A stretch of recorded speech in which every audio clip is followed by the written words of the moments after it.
debate between a Tremere, a Ventrue, or a Nosferatu. Hello, everyone, and welcome. Um, my name is Seely, and this is my channel, Seelyverse. We are going to be starting Session 0, Episode 1. My goal is to keep track of the sessions and episodes. I have a feeling the Episode 0 is going to go over 2 or 3 different weeks as we get different players coming in to make their characters. I hope people are interested in character creation and so on. And now that it is time to start, let's begin. I know we introduced everybody in the warm up, but let's quickly go over that. Your channel. Hello, Mel. Sorry. No problem. I always get Hello. I get the two of you guys reversed in my brain. We are very close in names. Unintentionally. All right. So originally I was just going to go with a static image for the game, but other players said what we should do live. So this is going to be interesting. I don't think my resolution is all that ideal. It's funny, on my stream it looks clear, but coming through on Twitch it's a little fuzzy. Not too bad on Twitch. Well, if it's not too bad, then we'll roll with it. Mostly it's because I am panned out to a certain degree. So while you guys introduce yourselves and all that, I will start making everybody's character sheet. This is almost like a small tutorial on how to use Roll20 as well. All right.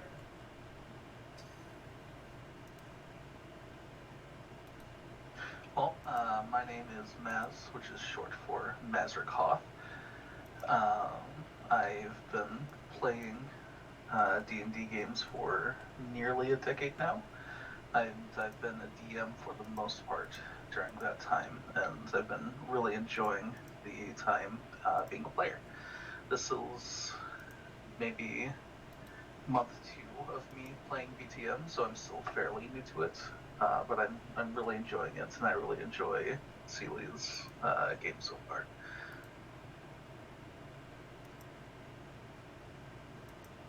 I go next. I said it before, but newer ones.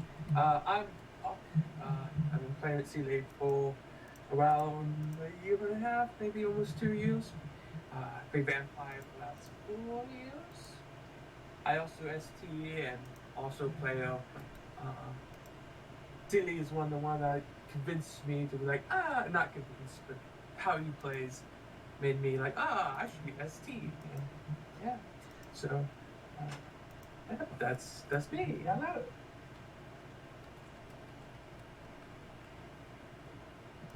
I'll go next then. Hey, I'm Raven.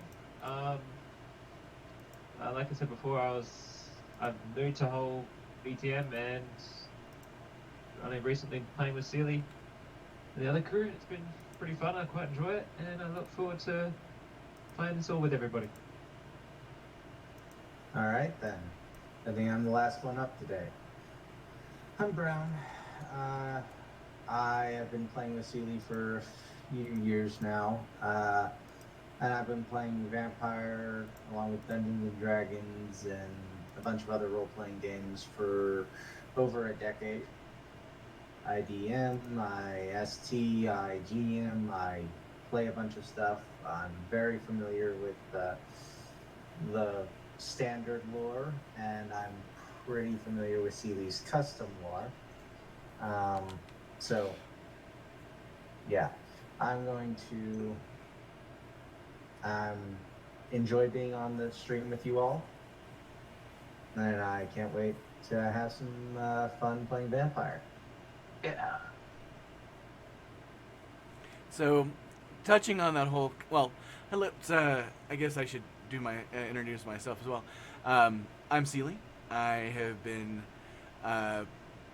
playing and role-playing games for just about 35 years.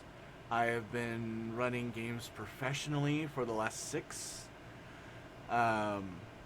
Full-time, 5 of that, 6. Because, it took only a year for me to decide to jump into the fray. And it's worked out so far. I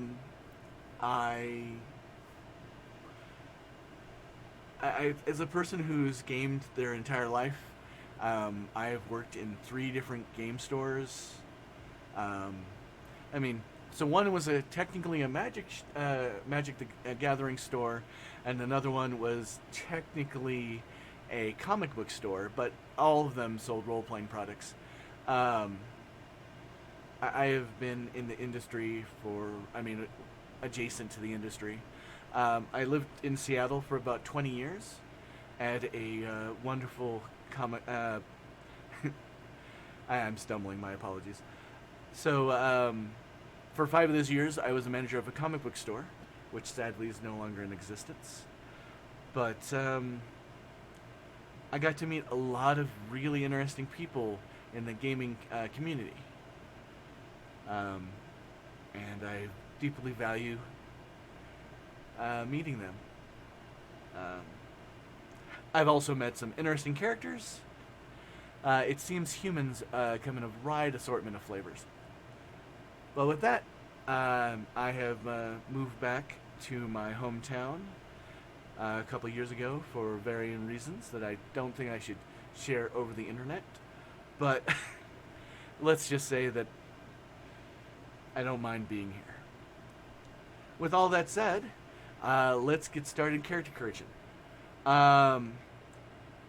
Would you guys like to do characters one at a time, or should everybody start working on their character and I can answer questions or that as things pop up? So I think all of us here know how character creation works. So I think we should all do it together. However, it should be like a slow explanation process where we go through each of the steps together, but we talk about each of our characters as we do it. Well, let's first and foremost start out with the very basic concept of in-character and out-of-character information. In-character information is stuff that a person's character knows. Rumors, and they know that that player over there's name is this. Out-of-character information is the stats on a person's character sheet. I'm just going to pull up a random character sheet here. And I use name goes here as a joke. The nice thing about Roll20 is every time you create a new character sheet, it gives you a random character name, which I have had some interesting ones. My favorite one so far is Goth Batter. So this is what the Game Master sees. Bio and info, character sheet, and the button for mechanics of the character sheet. I don't ever really go in there. So the character sheet. These are wonderful character sheets. I unfortunately don't offhand know the person that created them, but I would love to give out a thanks because I use them way too much. So these are separate tabs. I just realized that I've turned off where they can see my mouse because I didn't, I wanted to keep some secrets. Character stats, name, player, chronicle. Where it starts getting a little deviant. Nature is how your character is on the inside. Demeanor is how they present or how they act. And sometimes people are very, true to themselves. So they have one nature and their demeanor's the same. But vampires are cagey. They are, predators, alpha, at least in their minds, they're alpha predators. and they want to hide their selves because nobody is, born. Oh, very few people are born into Mr. McBadass. And most people, before they're embraced, they had regular lives and, did, laundry on Sunday. So when they become a vampire, they want this persona of, I'm cool. I am like Batman without the cape. Just something like that. So maybe you're a nice person, but being a nice person in vampiric society is probably going to get you taken advantage of. So you put on a, aloof, or I am a lone wolf. I wolf alone. So that's where nature demeanor. Concept, and this is a good point, people start filling in concept. It's a 1 or 2 word essence of your character. It's a good way to... I don't know what caused that. That was weird. Sorry. It's a 1 or 2 word concept. So, let's go with Rock. He is a gambler. So, his concept is go Toreador gambler, or whatever you want to go along that lines. And for those who do not know, I can see each player's character sheet, and they can adjust it at real time. So when they select name, and they'll type in their name, and when they click off and the information's entered in, I will be able to see that as a game master. Clan is one of the starting clans. For this game, I've kind of suggested to stick towards the more core clans, which are Brujah, Gangrel, Malkavian, Nosferatu, Toreador, Tremere, and Ventrue. Also, Caitiff, because, you always have Caitiff. Also, for the players, if you go into character creation folder, here's the list of things, and the character creation guide is current. So, pulling that up real quick. Little character creation guidelines. Ooh, I don't think that I will. I don't know how I can make that clearer. What are you talking about? I am looking at what it looks like on stream, and I don't know about other people's, but it's kind of blurry on my monitor. Yeah, it does. It's pretty blurry. I can post in chat for you.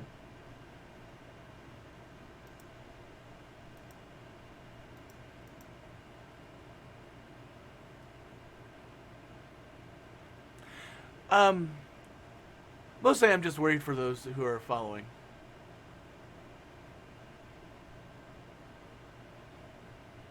But,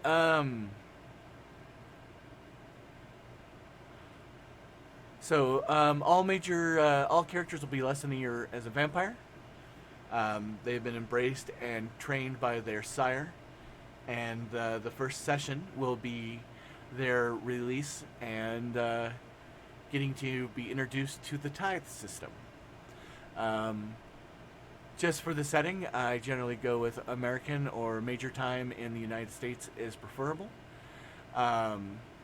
Mostly it's just to harmonize the culture. Now, I don't mind characters who, came from somewhere else, but every now and then having a character thrown in just seems... I don't know. This, I've just gone with that just because of general... I don't know. I am stumbling right now because I've never quite reflected on it, and I worry that it might be perceived as culturally insensitive, but we'll move on, and if people feel strongly, please just let me know. All core clans are available. Brujah, Gangrel, city or country variant. There are 2 different types of Gangrel, and they have different disciplines. Malkavian, same thing. Dominate or Nightmare. I do not use Dementation in my games. I feel that Demontation is much more player versus player focused, or at least players in the past have used it as such. So I actually have ported a discipline from the New World of Darkness. I guess it's called Chronicles of Darkness nowadays. In there, it's a discipline for the Nosferatu, but I feel it's very appropriate for Malkavians.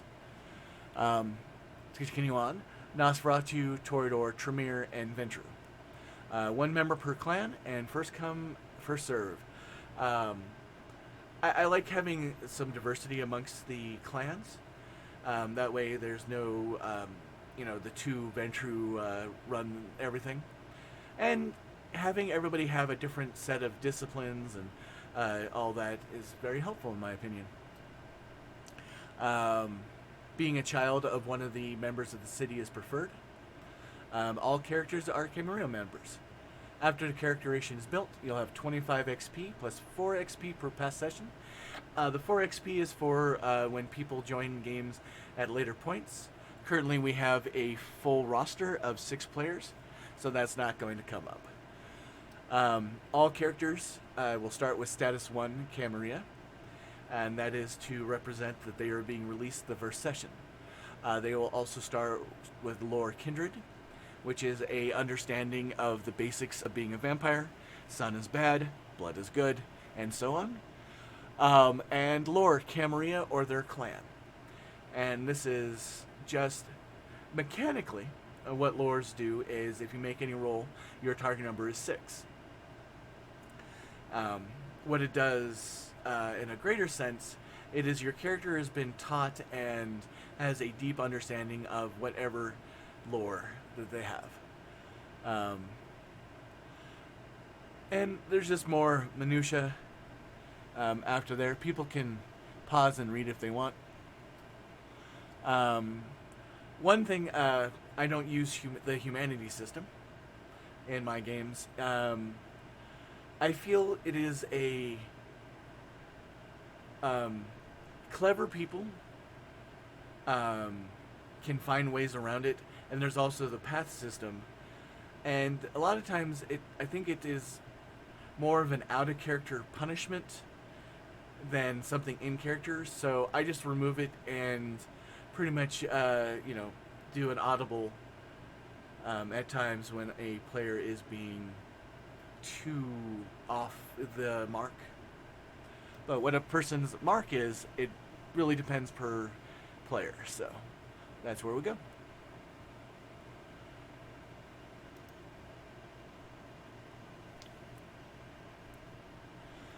So with that, how's everybody doing on character start? Feeling good. I have a pretty good idea of what my character wants my character to be. I have a question. Yes, Rock. Bastion Bourbon.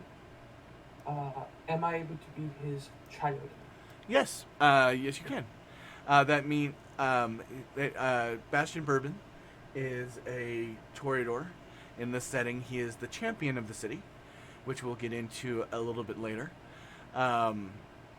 He is a status 4 Toreador, technically an elder, and he is of a generation that, when you are embraced, will mean that you are 9th generation. Nice. Okay. So, continuing with the character sheets, what Rock brings up is very well timed.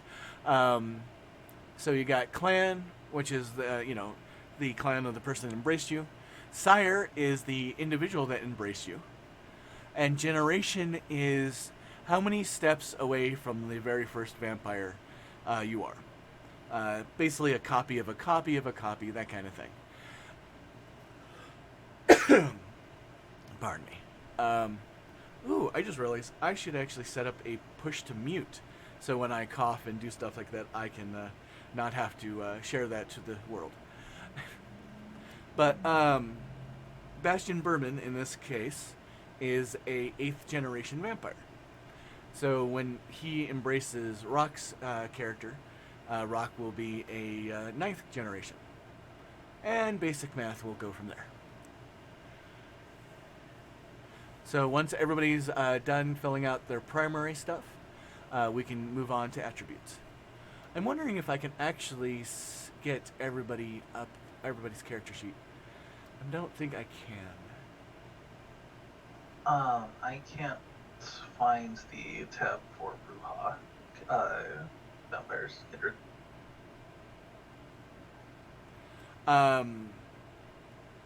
Oh, let me take a look. Page Oh, no, it's talking about the Vegas. 50. Oh, If you go down to Las Vegas. Mhm. Oh, and the reason why is I made a goof. I did a quick overview, look through to make sure that I had all of them. So, because storytellers like to keep things secret, we have to allow them to see. So, give me one moment, and I will change their files so they'll be present. Thank you. And all you do is you just click in character journals, select all players, and everybody will be able to see the very basics. For those people who might be new to Roll20, selecting the storyteller to view all doesn't actually show the secrets of your character sheet. It actually just shows the portrait and anything that you've chosen to put into the bio. For somebody to see the inner workings, you'd have to select can be edited and controlled by. Then you'd have to select all players. This, we like a little bit of mystery. So for some reason, I don't let my players look at my character's stats. Also, it's a good time to point out that if I use a canonical character, the likelihood of it being identical to the version that is online is remote. I find that a lot of standard White Wolf canon skews to the lower power level. And That is a nice way of saying that they underpower all of their characters. So, as people who are familiar with me will know that in a standard chain, I am probably a little bit freer with my more strong, feelings about things. But I think it's wise for me to step in a little bit more to my, customer service background and try not to share my more aggressive and questionable views. True, but I think it's well known amongst the community of that plays the game that if you're using White Wolf standard characters, your players are going to overpower them almost out of the gate from character creation. It's true. There are very few characters that are official that would look like a player would have built them. Usually, like what they say the rank is and what that person should have are not the same thing. Oh, I just realized something.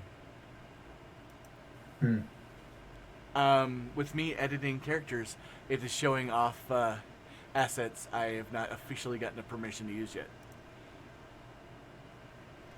So we'll see how this goes. Yeah. Look, I am not. These streams are not sponsored, or this game isn't even one of my pay-to-play games. Everybody in this game is playing in a free game because I didn't want to work out the ethics of that whole situation. And also, I didn't want to have people pay me for a game that is going to be a little bit, I don't want to say well, it's a new setting, so I didn't, this is me doing a litmus test, working out the bugs, and I didn't feel that it would be up to my full quality of a storyteller normally, as I worry about even more things than I normally worry about in a game. But with that said, all my character tokens come from a website called HeroForge. Is it .com? I think it's .com. Yes. It is HeroForge.com. Airport is great. I've been with them since nearly the beginning, and I kickstarted their second major Kickstarter, which was about making colored minis and making tokens. So when that happened, I did a massive change to all 7 sessions I was running. Before, to my personal shame, all my character icons came from stuff I found on the internet, and as an artist myself, I felt really bad that I couldn't give credit to original artists. But it was a stopgap measure, and, you do what you do. Storytellers are scrappy individuals that do what they can to make their players happy, and very few of them show behind the curtains, as we are, psychological wrecks trying to make other people happy. Anyway, sorry. With that said, after I kickstarted it, I got a pro account, and one of the options like, hey, make tokens, and I'm like, okay, I will. The first batch of, I think it was 100. I made 100 different characters, and I put all of them. Oh, that was loud. Sorry. 100 seems like a lot of numbers, but that was almost 800 tokens ago. But I put them all in little round tokens, so they are actually quote-unquote tokens, and I never was quite happy with them. They work great for D&D games, I imagine, because they're little pogs moving around on a board. But I decided to do full art, so I recaptured all of them, and then went through all my games again with the full character art. And that was 2 or 3 years ago now. And that's the reason why a lot of my settings, I go to the sim. I have a lot of Seattle. And Seattle has a cast of, I think the last count, 120 NPCs. And all of them have their own custom tokens, and so on. I hope me talking about all this stuff is not boring or anything. I always find it fascinating. Yeah, it's Yeah. quite Yeah. enjoying it. Thanks. It's one of those wonderful things of, everybody has imposter syndrome and always worrying, am I being funny right now? So I appreciate everybody allowing me the ability to share. So I started a couple Archon settings, and Archons are the investigators or assistants or deputies, you would, to Justicars. A little explaining. A Justicar is a representative of a particular clan chosen by the rulers of the organization known as the Camarilla. They are, in theory, the most influential or powerful member, but a lot of times they are just really good at the one thing they do, or they're very politically savvy. They are chosen every 13 years, I think, at a Yes. grand conclave, and they will do their job until they're either picked again or stepped down, destroyed, become mortal. These things happen. So in those games, the players were picked and they formed up a group and so on. But mostly what it did is it forced me out of my comfort zone of just running in Seattle. And I had to start developing other cities. They would go to a city and I would quickly-ish make up the thing. Who lives there, what the power dynamic is. It's very, very rewarding, even though it's very, very stressful to generate an entire city. And if it wasn't for random things like I have a clan button that I can just push and it randomly generates a clan. The reason why it's yellow is because I have it where it's sent to me personally. So I can quickly go, oh crap, there's a, the city has 30 kindred. Well, boop, boop, boop, boop, boop, boop, boop. And now we have a Tremere, Ventrue, a Toreador, Gangrel, Ventrue, and a Brujah. So, I'm showing people behind the scene secrets. The great thing about these buttons, you can actually make them by going to this over here, which is Collection, where you can create macros or rollable tables. And I actually have many rollable tables. All are things that help storytellers. Anyway, one of those cities that I created was Las Vegas. And just the characters and the people and the setting was interesting enough that I wanted to start the whole setting. So, and that is why we are here. Anyway, back to character creation. Attributes, which we have next. You have physical, social, and mental. Each one is its own category, and per character creation, a character gets 3 allotment of dots that they can put. One in a primary, one in a secondary, and one in a tertiary. So your best, your and your worst. And at that time, players can put those points in those places. All right. We should also discuss, I think, our reasons for putting stuff where they go. That's really good. Yeah. So I will sit back and turn it over to you guys. Rock, why don't you start? Yeah.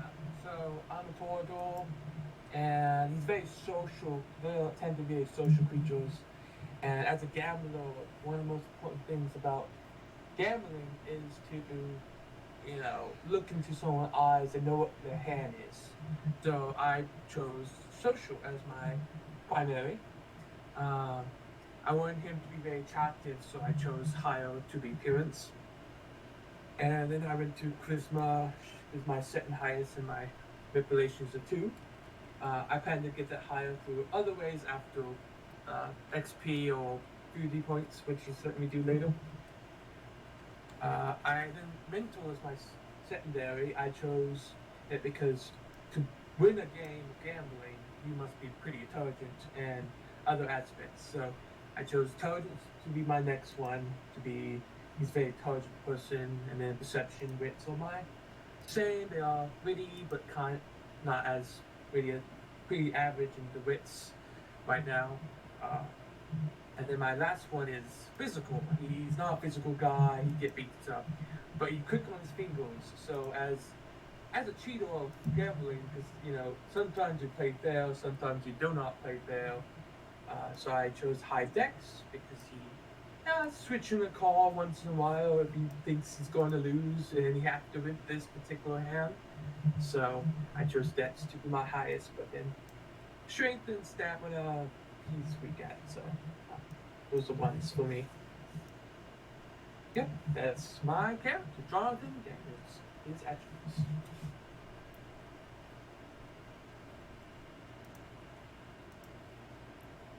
Alright, my character, Jay. she is a second generation Asian American. Her parents lived in China and came over to America. She's grew up in a very strict household, and around the time of high school, she got introduced to various different crowds and started rebelling hard against her parents and people being racist to her and discriminatory to her and all that sort of stuff. She eventually drew the eye of a Bruja who has turned her. I imagine that her hard turn into rebelling has she focused mostly on doing stuff that she's never been able to do before, like being physical and active. And after being turned into a vampire, she really delved into the limits of what her body could do. And so I'm doing mostly physical stats there, with dexterity and stamina being my primary source. Mental wise is going to be my next. Her background is being very strict and focused on academics has helped her learn a lot of knowledges and also kept her smart. And finally, social will be my least attribute, as she is actively not caring about what other people think about her. She tries to dress to not impress, and she likes to lie to get her way if she can, just for the fun of it, if nothing else.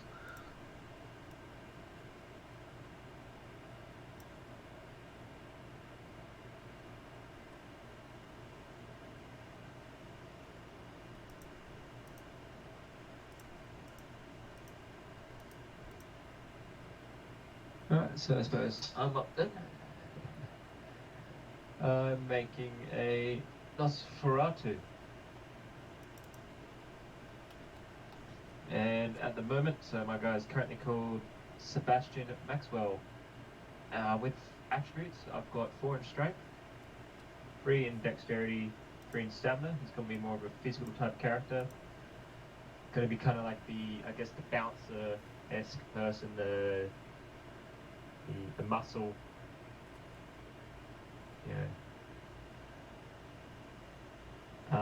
social, he's got 3 in charisma, 2 in manipulation, 1 in appearance.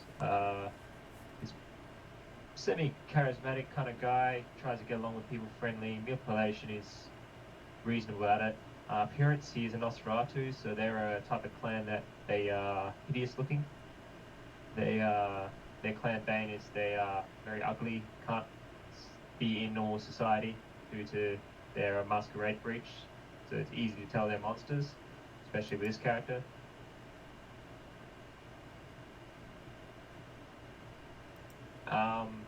Mental, so perception, he's got a 3, intelligence 3, and wits 2, so he's kind of pretty reasonable with mental skills. He's not completely stupid, but I'd say he's a genius.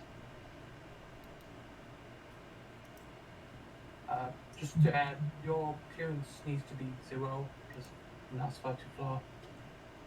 Oh, I thought it had to be like 1. Nope. Nope. Don't even give it 1. 0. You get 0. So yeah, I learned something. yeah. But the great thing is you don't have to spend any, points on it. So you really only have 2 attributes in that category. There you go. I got 3 in manipulation. Alright, I guess I'm the final one. Alright, so my character was originally a soldier. This means physical has to be either my primary or my secondary. And what is number 1 really depends on whether I want my soldier to have been a pogue, a basically person other than a grunt, or a grunt. Hmm. That is a difficult decision. I'm gonna go with a. I'm going to go with a captain, however, leader of soldiers. Thus, now I've determined that social and physical are going to be my primaries. As a leader needs charisma, and to be a soldier you have to have decent physical, but they also require that less. So I'm going to be a social primary, physical secondary, mental tertiary. All right. Sounds good. And what clan were you going with? Don't know yet.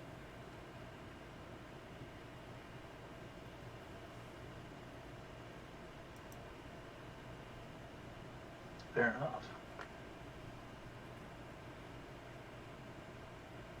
All right. We will move on to attributes as soon as everybody's done with laying down that, which sounds like everybody is.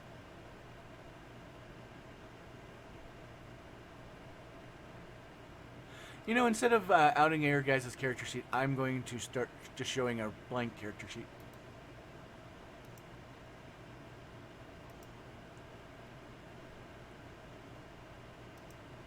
I'm going to make up a character sheet named Buddy. Ah, Buddy. Because your buddy will show you what you need to do. And then Buddy, the log lines all of us. Ah, Buddy is Hey. all. Do not know me as well as... Never mind. Maybe one day Buddy will not want to be the 13th generation Kadif that he is, and he will get motivated to, a very old He saying wants from... to become the Kadif Antediluvian. I mean, now do keep in mind that Kadif, and for those at home who do not know what Kadif are the clanless. However, they're not necessarily a vampire that you don't know the clan of is technically a Kadif to you at the moment. There are some really small bloodlines or throwbacks or lineages that were around, 2,000 years ago that aren't anymore, and they could just, be their own line. So you never really know with Kadif.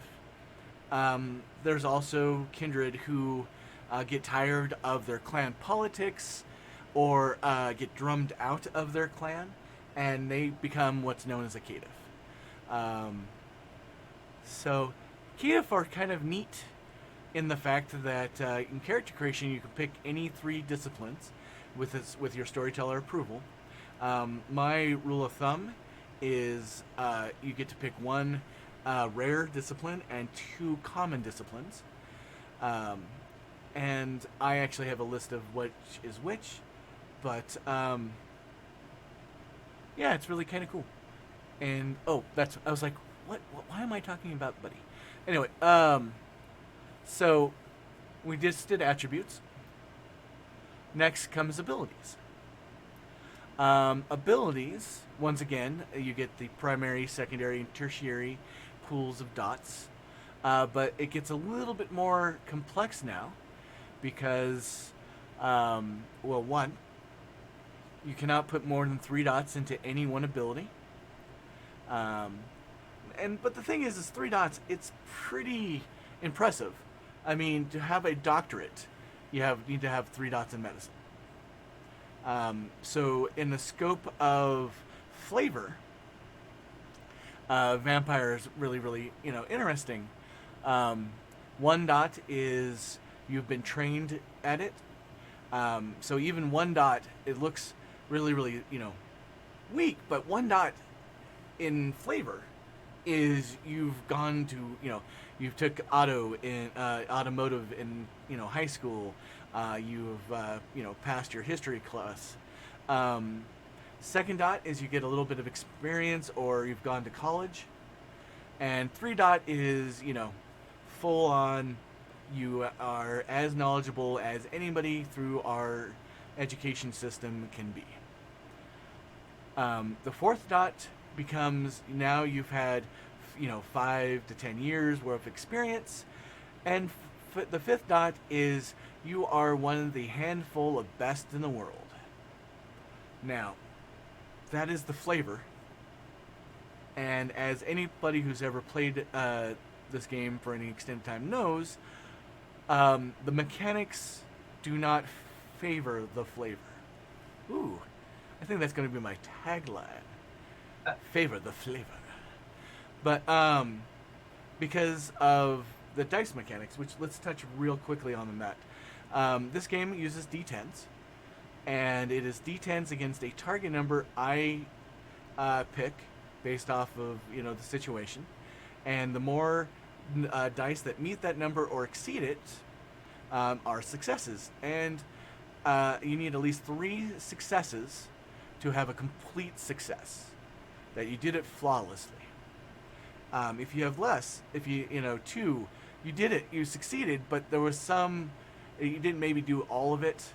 1 success is good job phoning it in. I mean, you did in fact put those eggs on that counter, but you did from 6 feet away. The other direction, 4 is you did it perfectly and then some, and 5 is what's called a critical success. You just did so well, something extra happens. So with that, because we're rolling a d10, there is the 1, the dreaded single digit, half of the binary system, and the 1 takes away successes. So if you roll 3 dice and the 1's a 1, if you have a success, it goes down to 0. Losing all your successes to 1s is just failing. It's nothing more. But this game, because it's a world of darkness and vampires are cursed, never forget that vampires are cursed, and the game system kind of works against them deliberately. If you rolled 0 successes and rolled a 1, you get what's known as a botch. And the more 1s, generally most storytellers run with, the more 1s you rolled, the worse the thing happens. I've heard rumor that somebody in this game killed one of their players because they rolled more botches than anybody should at one time. It wasn't me. I once had somebody roll 15 1s. Jesus. That beats my record. I've rolled 8 with 15 dice. A old friend of mine actually once said that you can't triple botch unless you roll 3 dice. Fair enough. And shout out to Chaz if he ever listens to this. I miss you, buddy. With that said, there's good news. There is, if you have a skill that is 4 or 5, well, not a skill, but an ability, that's 4 or 5 dots, you can choose what's called a specialty. It is a small area of expertise you have in something related to it. So with firearms, you practice with a revolver more than you've practiced with any other gun, and now you're, Dirty Harry. Do you feel lucky? Well, do you? I should warn people, yes, there will be impersonations. No, they will not be good.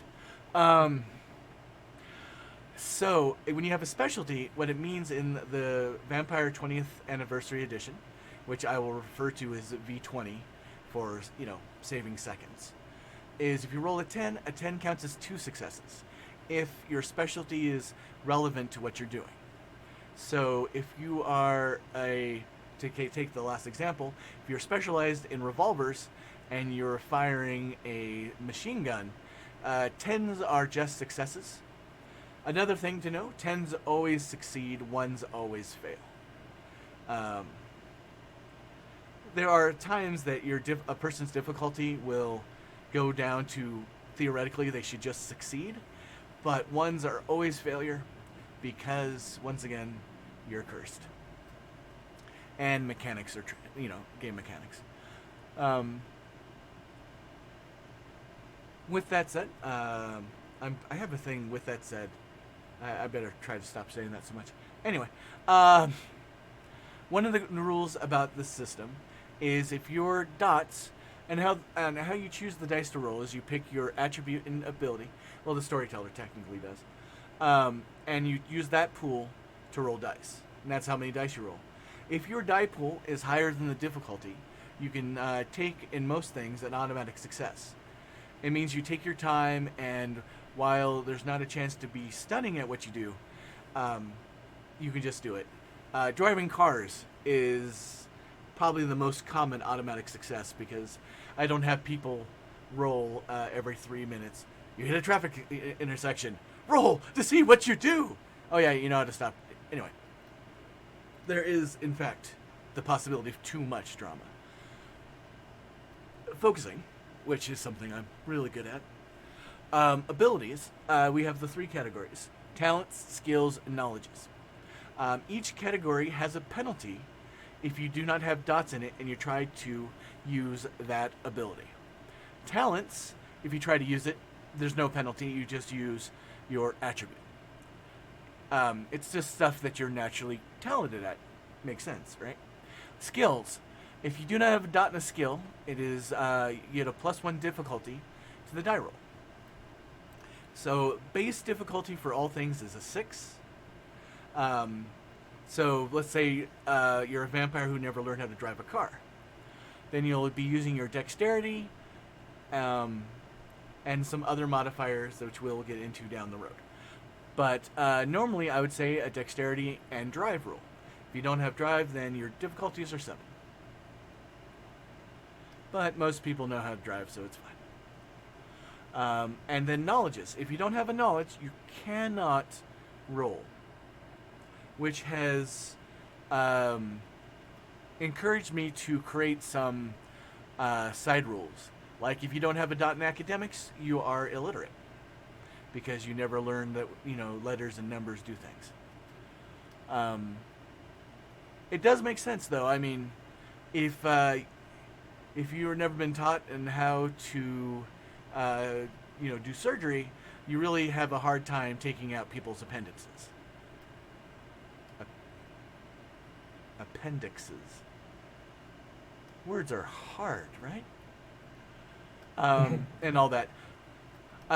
In most of my games going forward, I generally allow people to have 1 dot of occult for free because it's kind of a given. You know that vampires exist. There are flaws, which we can get into later, that kind of set your character to not realize they're a vampire, but I try very hard not to limit my clients' and players' creativity. However, sometimes for the sake of table balance and just not being a problematic person at the table, some flaws I don't allow and some I strongly recommend not taking. And in a live action setting, it is great. It is great role playing for you to be ignorant and walk around and in some cases die because your character, in a LARP, one character showed up to the game and his character had horns, which is bad. And he just like, hey guys, what's up? I'm a new vampire. I have horns. And the players went, bad. Boop. And you're an infernalist. What? Boop. Boop will be the sound of a horrible, blood-wrenching death. Because who doesn't like boop? Sorry, Your Honor. I did a boop. I think you'd get off a lot more easy. Keep in mind, this is not legal advice. Not legal advice is my middle name. It's actually Lee. It's crazy, right? So, now that we have that covered, gentlemen, and those who might or might not identify as gentlemen, I don't want to assume, start your engines and place those dots. Okay, I guess since I went last time, I'll start this time. So, Talents has a few things that are, good for my character concept, but not too many. So I'm going to make it my secondary. I'm going to be taking alertness, athletics, brawl,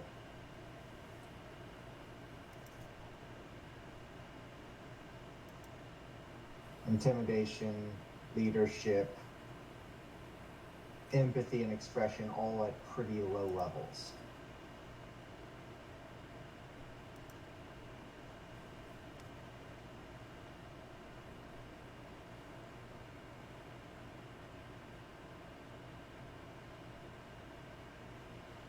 Sounds reasonable. My character, Jay the Bruja, I wanted her to have secondary in knowledges to reflect her background. So I chose from there to put either talents or skills as primary and tertiary. I chose skills as primary, talents as tertiary. I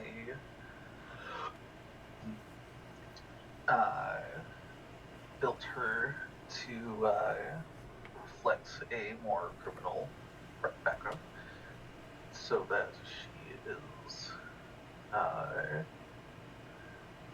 able to do a lot of the larceny type stuff.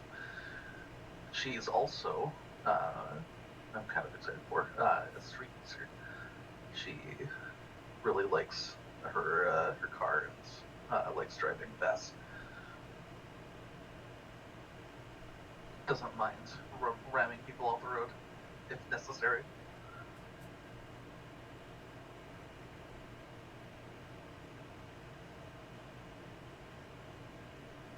So I guess I can go. My primary is talents, because talents all, a lot of it is social. So I have 3 empathy, 3 expression, and 3 subterfuge. So he can knows what you're thinking, can say anything he wants, and you will believe him both when he lies and legitimately. And then my secondary, I chose knowledges. Because you need to be intelligent to play the game. So he has high in academics, mostly just focusing on counting calls when not trying to get caught, or not for the game, and some finance, investigation, law, occult, and politics. He knows those a little bit. So he got taught those or learned them off the side, because you need to know law to not break the law when you try to do some gambling. And my least one is skills, and I chose etiquette because that's total etiquette is the best. And I chose his primary way of protecting himself would be firearms, because when you leave the strip and you see a guy trying to rob you, you pull out a 9mm and defend yourself. So he chose firearms as his main weapon and defend himself. Yeah, that's his abilities. Alright, I guess Alright. I'm up to. Oh, sorry, that's you. No, you go, Phil. You go. Feel free. Go ahead. Oh, okay. So with Sebastian, he's gone. Primary is knowledge, second is talents, and lastly skills. So with knowledge, he's got 2 in academics. He's got 1 in computer, 1 in finance, 3 in investigation, 2 in law.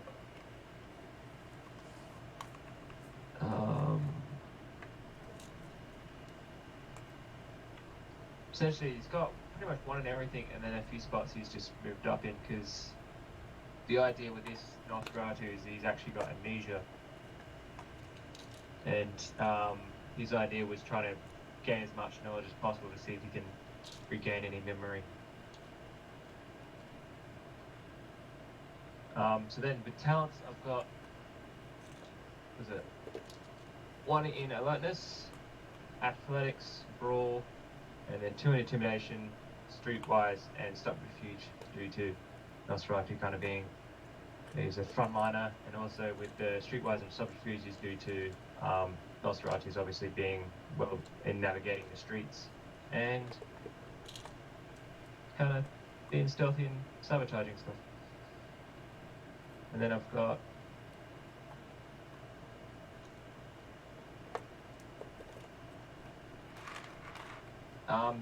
in skills is Animal Ken, because I thought it'd be helpful with him, especially getting around, trying to avoid pets or anything as well. Etiquette, obviously being an Nosferatu, he knows how to be formal with other vampires, as in with business. Larceny, he likes to break into things and steal stuff. Stealth and survival. Obviously stealth, sneaking around, and survival, as in living in the sewers and that. He has an idea of how to survive off-grid and along those lines.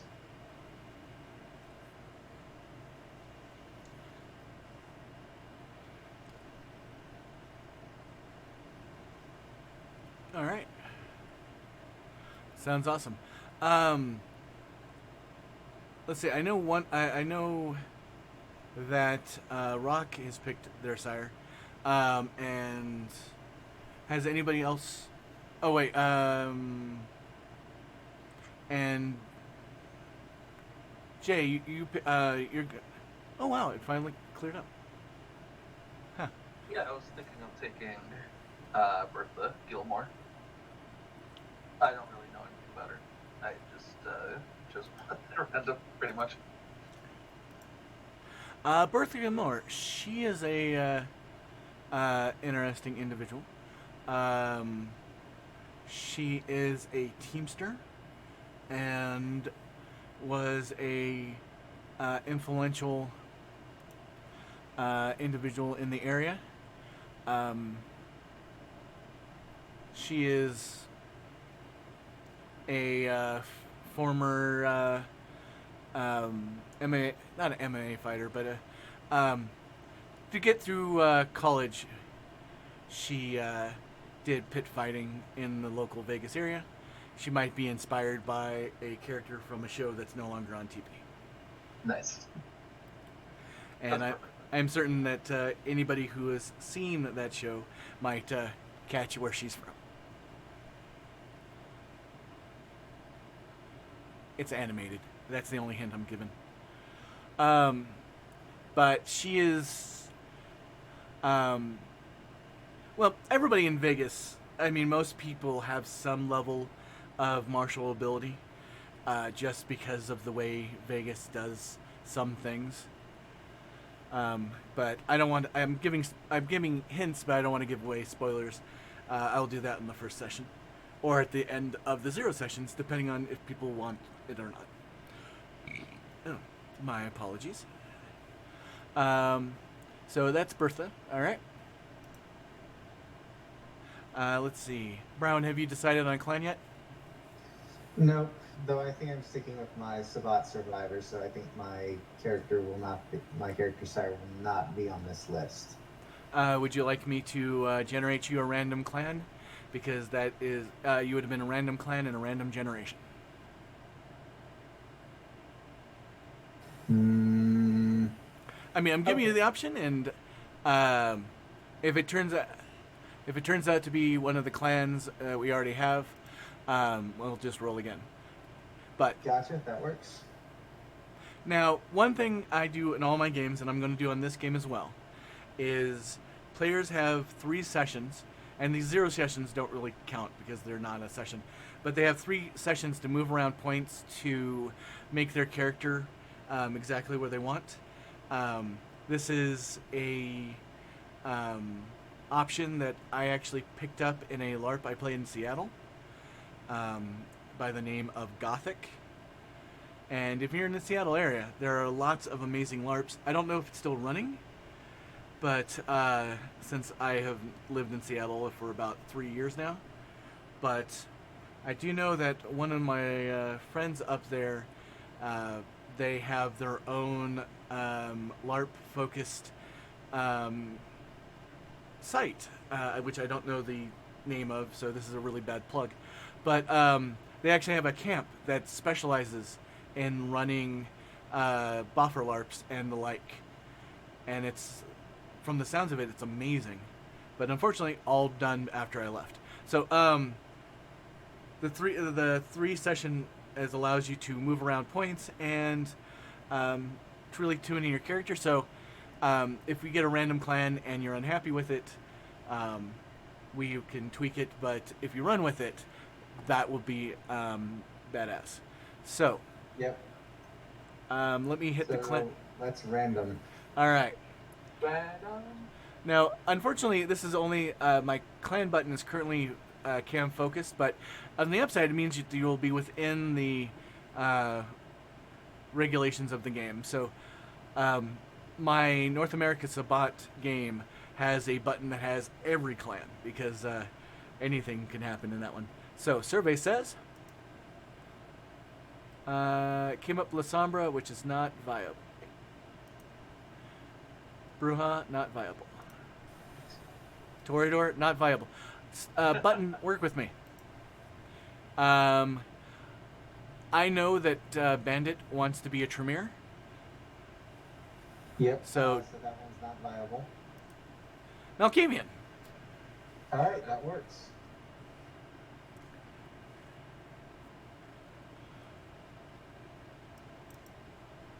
And we might as well show off that custom discipline you have, nearly custom. Nightmare. Well, it is stolen from another game and mechanicked in, but yes. I just wanted to be clear that I didn't create it. I just stole it.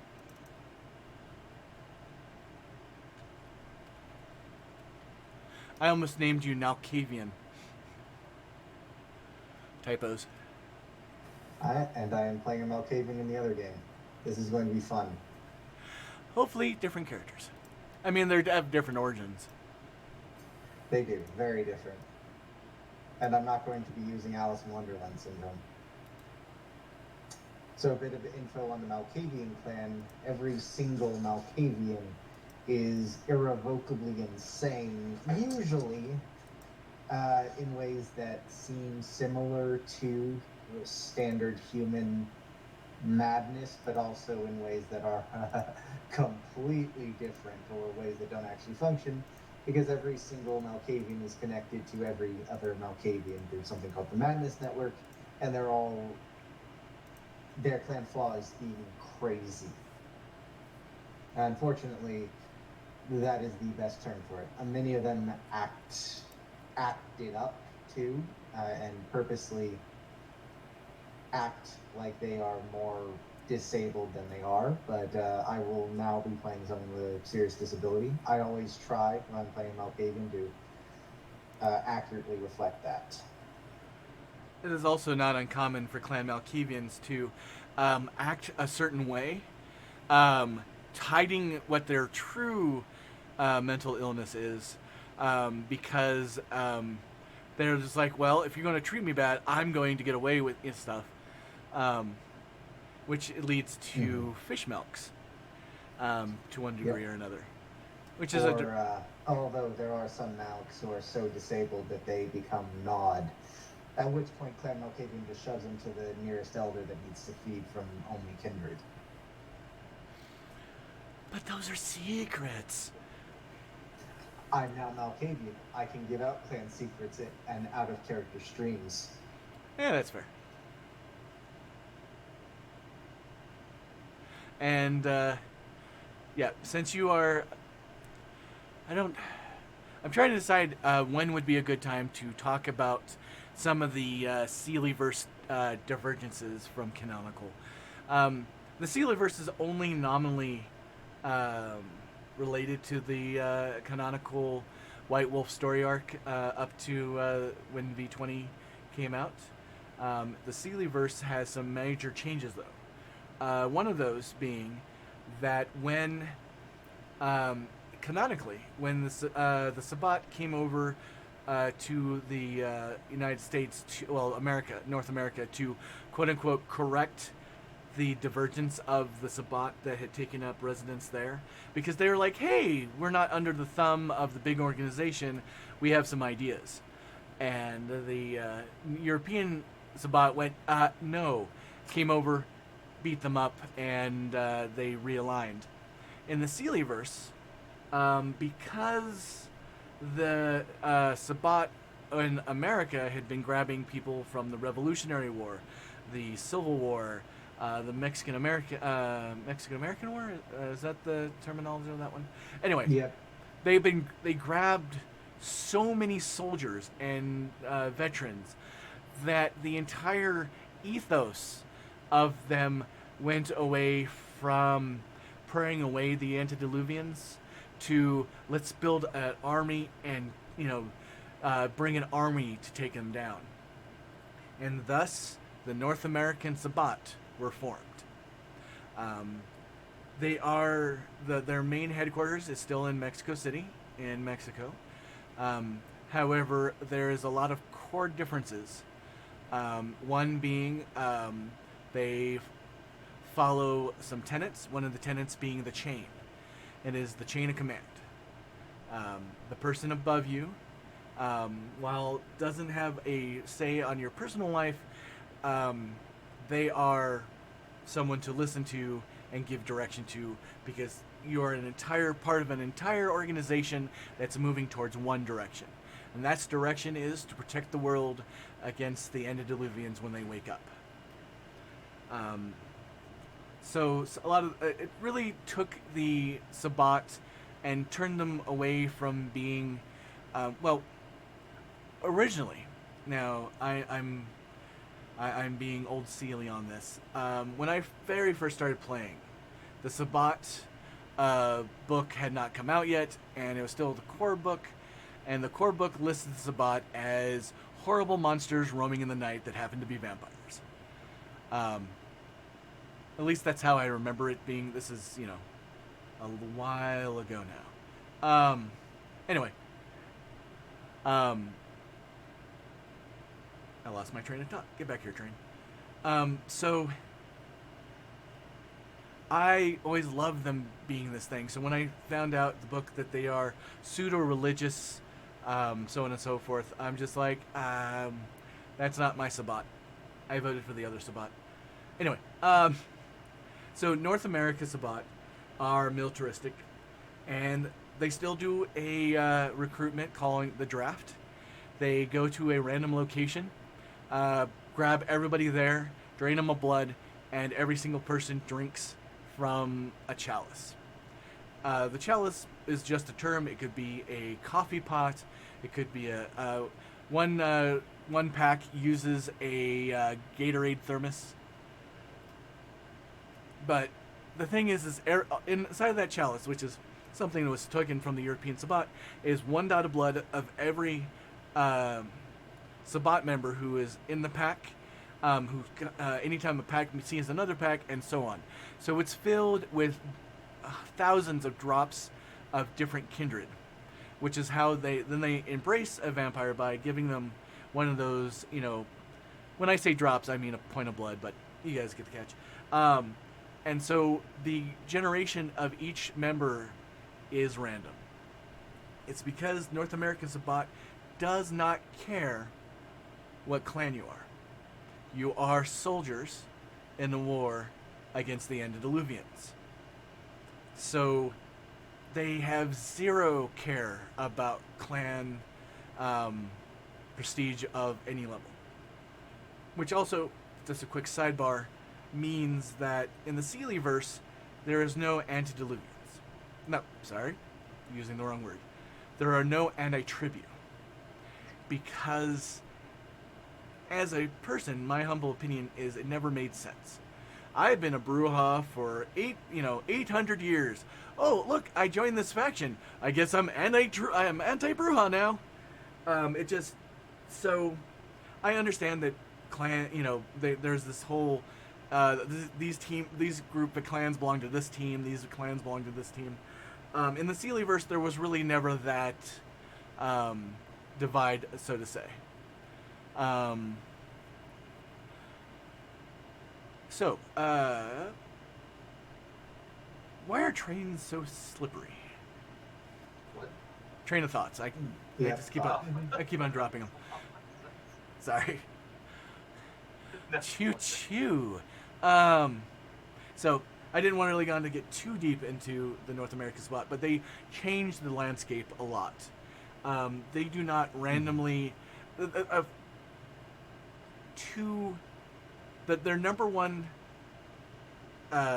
edict or whatever ideology is they do not expend more resources than they gain from an action. In a general sense. And what that means is they will not waste an entire, 6 or 7 packs assaulting a city to gain whatever resource that city provides if they can't just send some envoys to negotiate. It is just, because they're building towards a goal, and so it's made them not friendly because they still have a deep-seating hatred against the Camarilla because the Camarilla spreads propaganda and lies. They are turning people into sheep, and these sheep will be slaughtered, and it's their job as the North American Sabbat to rise up and protect the sheep and hopefully bring some to... Anyway,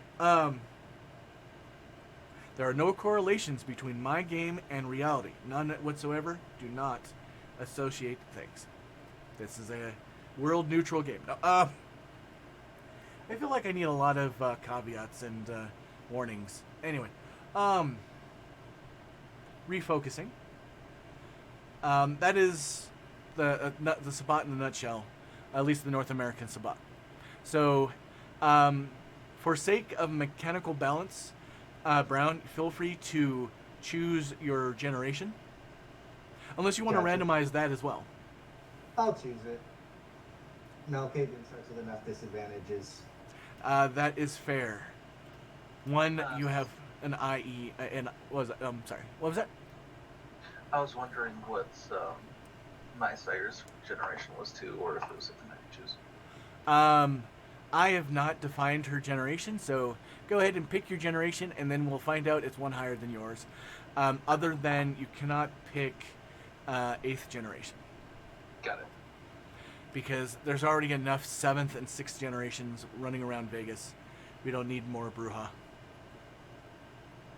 Actually, that's a good point. Let me roll. Ooh, I get to try it. So normally, for those who are watching at home, which I appreciate all of you and thank you for joining us today,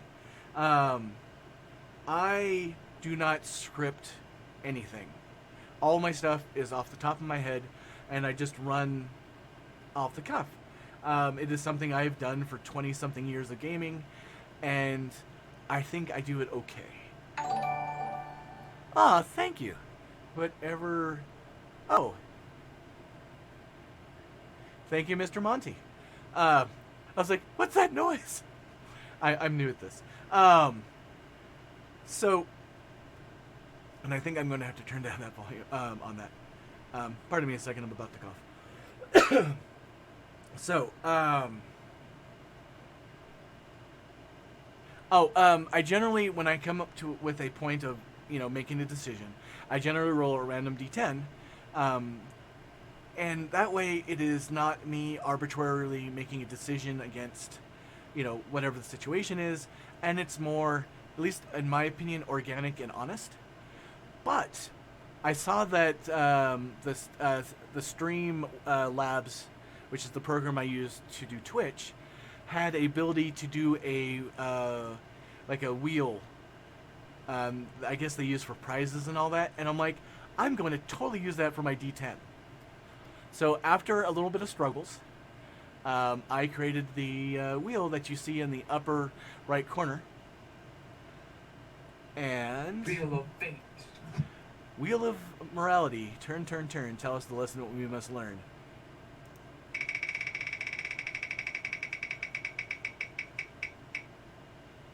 Ah, 3.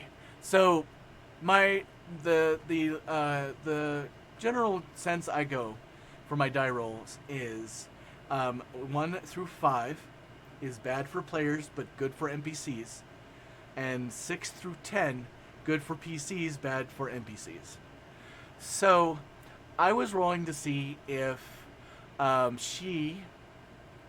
if Bertha was the child of the prince of the city, Prince Siegel. And with the 3 is she is. So that does determine your generation. Your generation is 9th. Okay. Nope, wait, 7th. 7. Wait a minute, let me do math real quick. No, I'm sorry. No, you're doing your math wrong. Siegel He is, would be 8. yeah, and He would be 9. yep, Prince Siegel's the 7th. I was getting him mixed up with another PC in my head. So this is probably a good time for the caveat of dealing with Sealy. I, like many people in the world, am dyslexic, and it rears its head many ways. A lot of the ways is I will forget words that I know, and I will know all the words around the word. So sometimes I stumble that way. I also reverse numbers and letters and the like.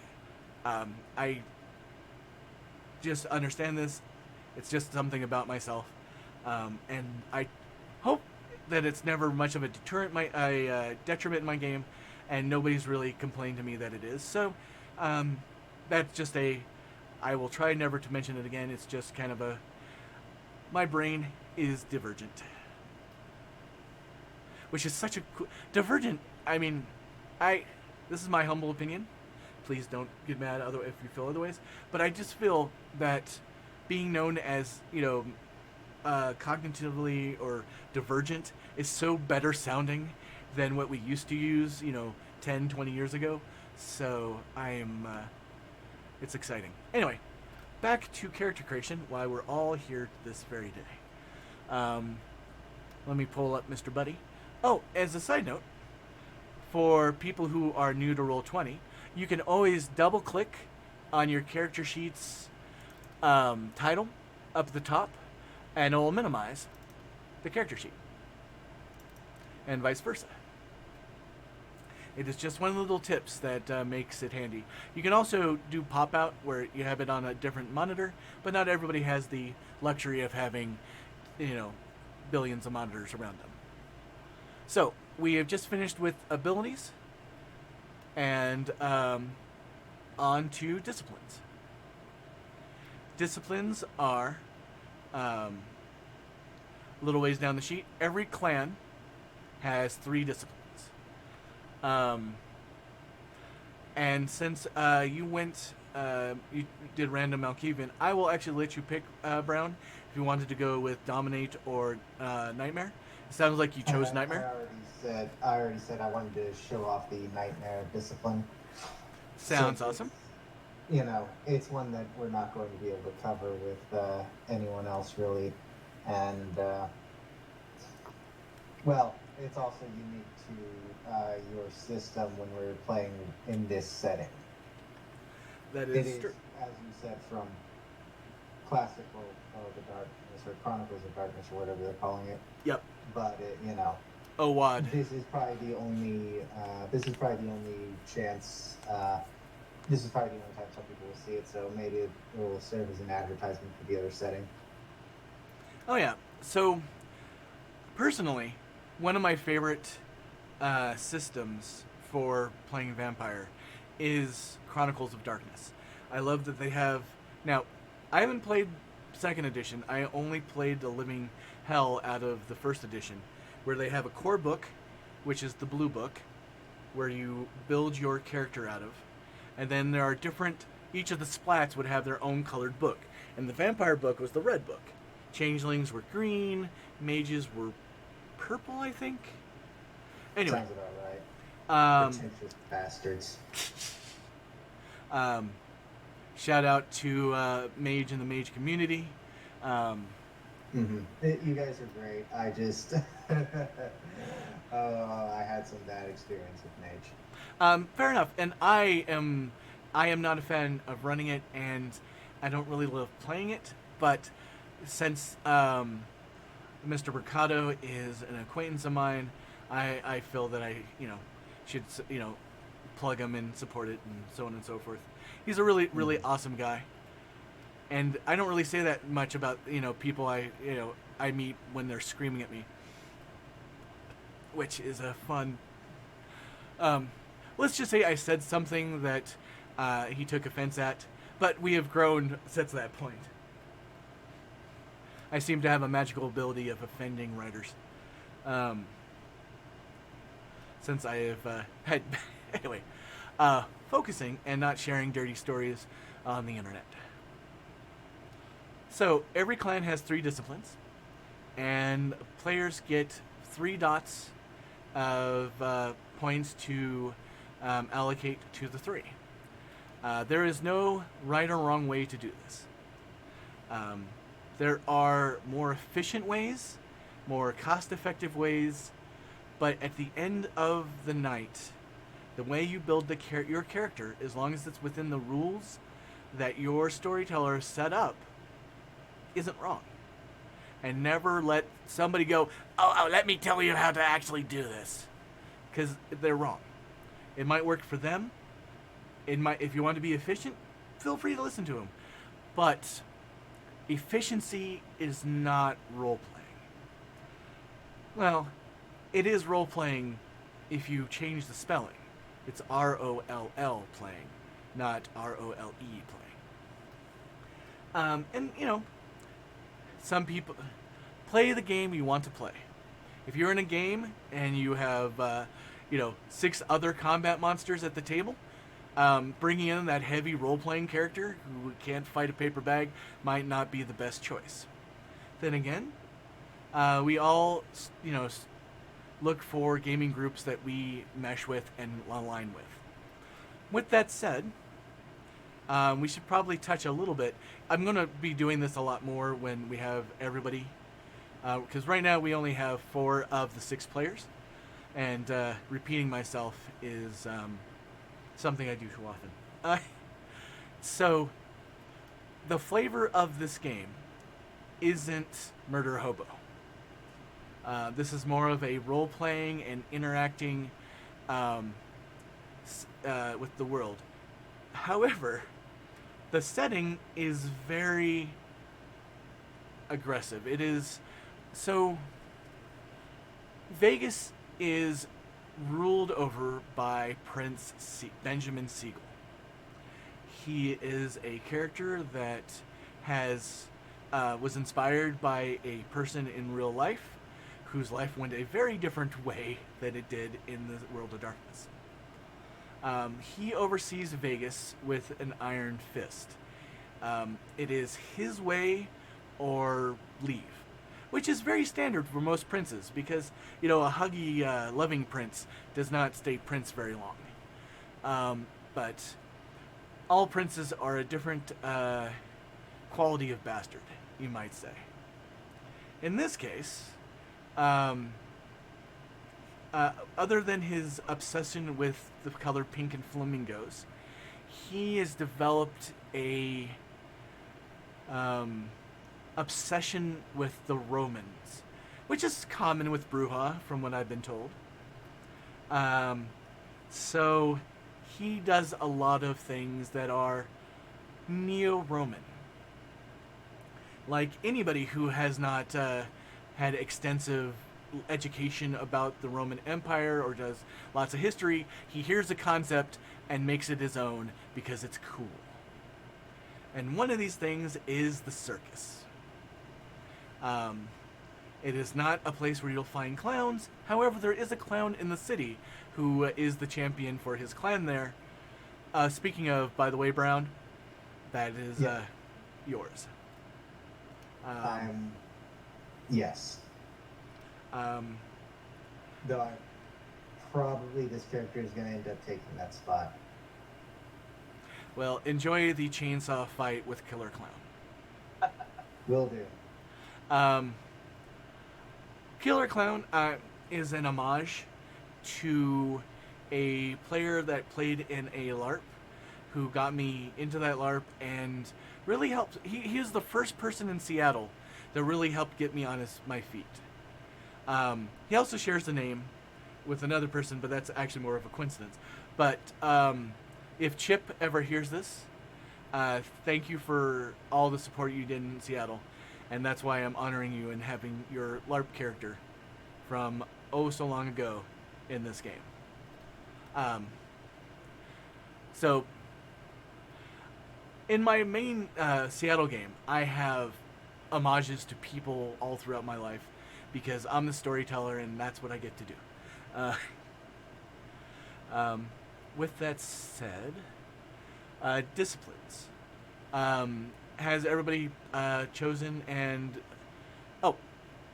quick note, there is an option in the core book that if you decide to take 0 backgrounds, you can get an additional dot in a discipline. Oh, I didn't know that. Oh, I appreciate that, Mr. Monty, and I thank you and thanks for messaging. Hope to see you again. With that said, there is a rule where you can get an additional discipline. What do those here think about keeping this rule or having that not a rule for this? I mean, it's optional, right? It is an optional rule, which is why I was presenting it. Keep it for those who want to use it. Fair enough. So that means if somebody chooses to forego their backgrounds, they can have a additional discipline. This is very common for people in the core book who are playing Sabbat. But feel free to do that. So I just realized, I think the reason why it's getting blurry is I might have a streaming bit rate? Not rate. Just the internet speed, which is weird because I have a very fast internet. Anybody else who watching it, are you experiencing the screen going blurry at times? Yeah, sometimes. It might be just, some of it might be just your, like when you move it around, zooming in and out, but might be a bit rate.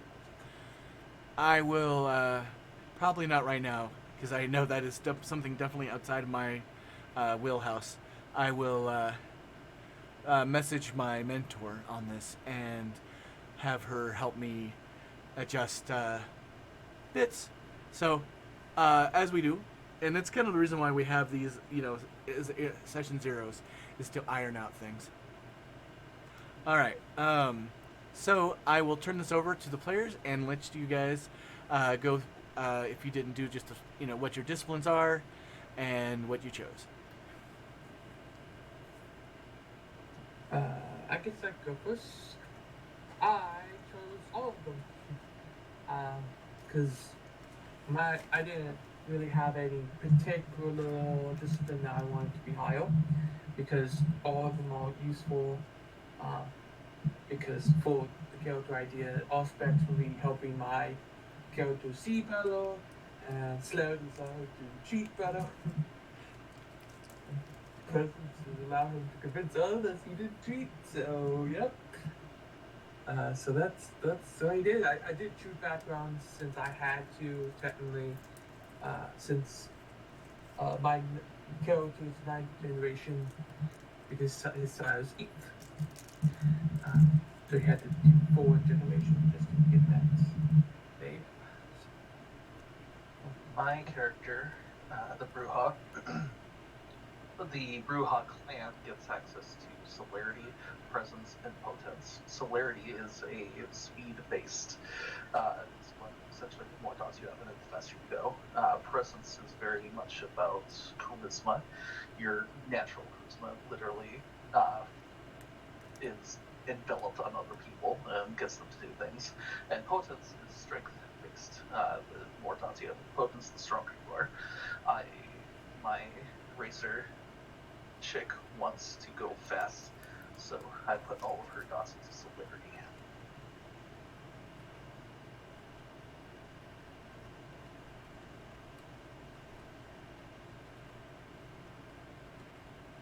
Alright, I guess I'll go. So with my character, new to Nosferatu, so I've just kept all three of their disciplines. So that's Potence, Obfuscate, Animalism. Animalism is kind of bestial in nature, sort of you're interacting with other animals and controlling them, I believe. Eventually. Yeah, potentially controlling them. Obfuscate is kind of stealth oriented. So like using certain abilities to hide or to confuse, I believe. Confuse the senses. And then Potence is essentially just increased strength.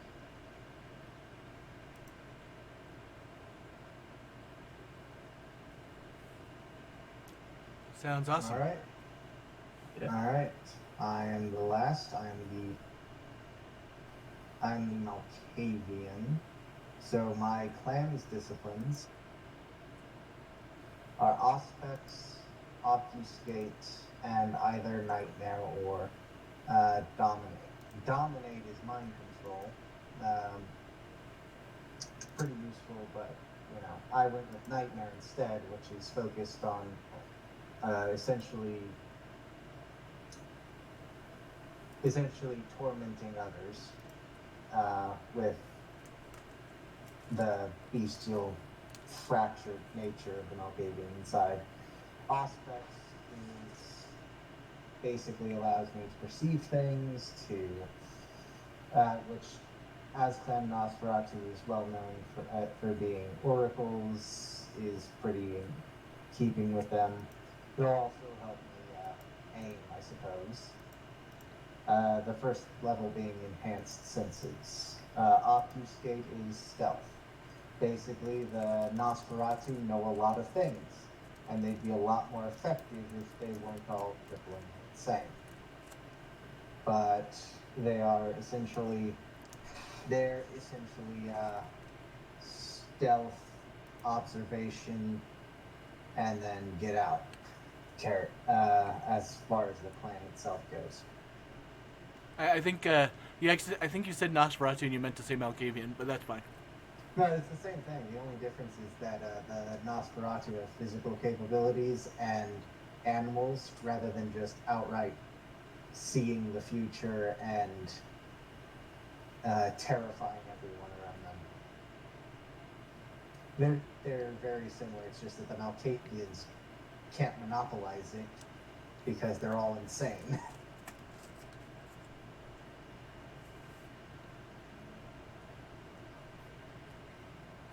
I Bard. just take all of them just to showcase. Sounds good. Sorry, I just took a bite. Give me 1 second.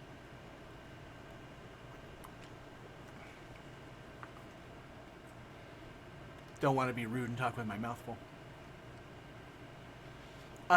This is probably a good time, Rock, for us to discuss, since you're picking all these things, what gambling systems I use in the Sealyverse.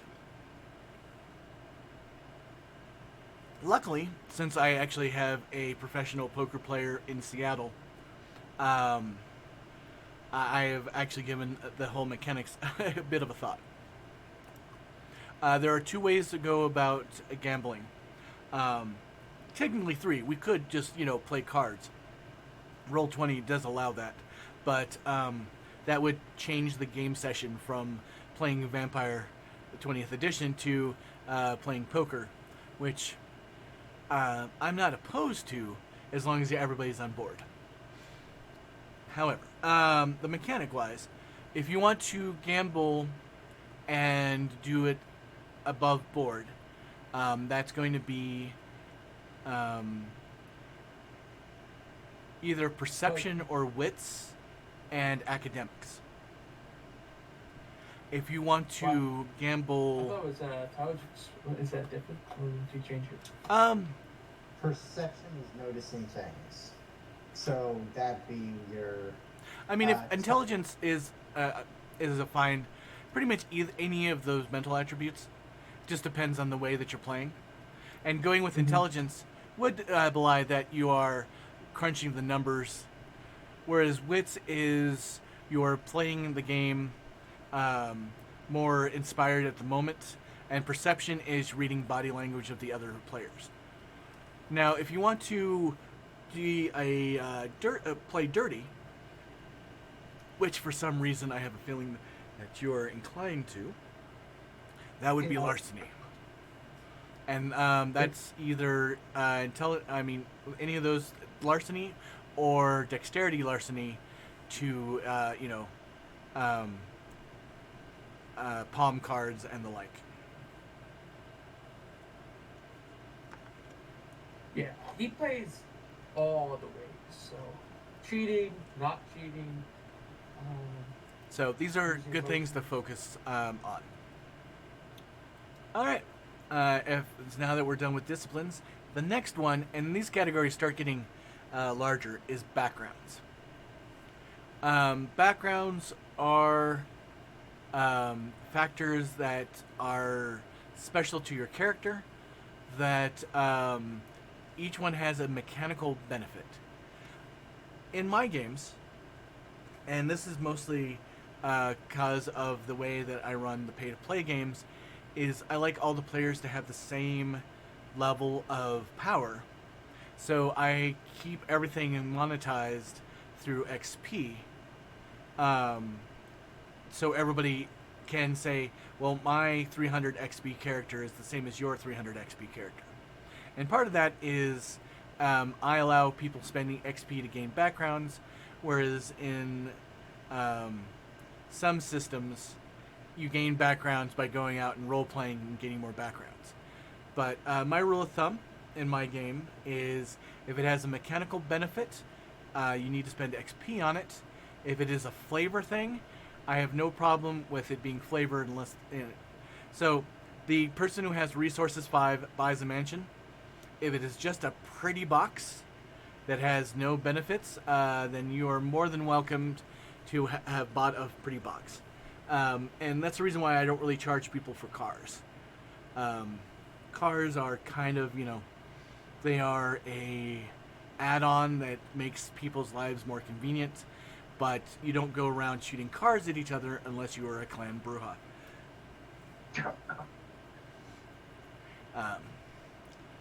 That is a Bruja joke. So, feel free to fill out your backgrounds. Players get a pool of background points. And once again, this leads into the don't let other people tell you how to build your character. But personally, I nearly always put all my background points in generation. Unless I have a character that has a reason to be lower generation, like I am a child of someone and so on. Let's see. I'm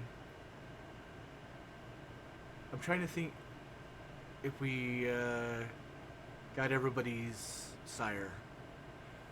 Brown's is Sabat, so it's random. We have Rock. We have Jay's. Raven, did you pick a sire? Am I forgetting that? No, I haven't picked a sire because, like I said, my character's kind of suffered amnesia when he's turned, because obviously Nosferatu is one of the most painful when it comes to embracing. So if you want to pick a sire for him, that's fine. As I said, he doesn't know who his sire is, kind of thing. Well, so I'll pick your sire, but we'll keep that as a secret. So, by the way, taking amnesia is a signal to the storyteller that, hey, please fuck with me. I'm down with that, by the way. Yeah, go for it. But, so you got amnesia through the embrace process, as opposed to, at least to your understanding. So that does mean that one of the Nosferatu in the area would act as your surrogate, or, look in on you. Not necessarily, I mean, if you want to put points in background mentor, you can. But this is just a person in a local area that you will answer to. And just to do a quick rundown of the Nosferatu in the area, and you can pick just by the name if you like. There's Sandra McGee, Fecal Sax, Fool, Mac, and the Librarian. Those names, though. I'll go with the librarian if that's cool. And I do have mentor in my backgrounds. Excellent. So Lois Nielsen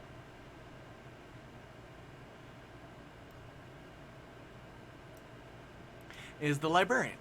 She, I had to scooch out my thing so the whole full name could be read. Her job within the clan Nosferatu is managing the archive. She is well respected, and while I'll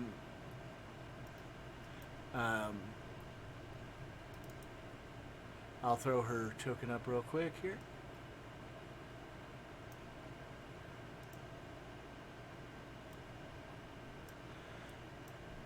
While a little bit of my brain's forgetting the alternatively capable. Is that the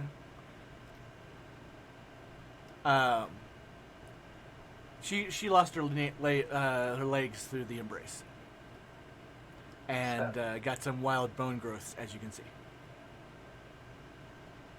But she is very well respected, and everyone, even though she is not the highest of the status, but within the clan itself, she is listened to. She is also a member of Nosferatu First. And when we start focusing on individual characters, I will go through the what each clan and all that. And ooh, here's a question for the four of you. Would you guys like a 2-hour, basically a free vignette from my normal thing, streaming, so it's just one-on-one going through all the ins and outs of your character? Like on a separate day? I would. That could be fun. Yeah. That All right. sounds good. Yep, that would be cool. So I will then not go so deep in these sessions. And, all right. I'm going to reach out to my friend and see if she can make any suggestions. The blurriness is getting on my nerves. Oh. Sorry to ask again, but what was my generation? 8th or 9th? It was 9. 9th. Thank you.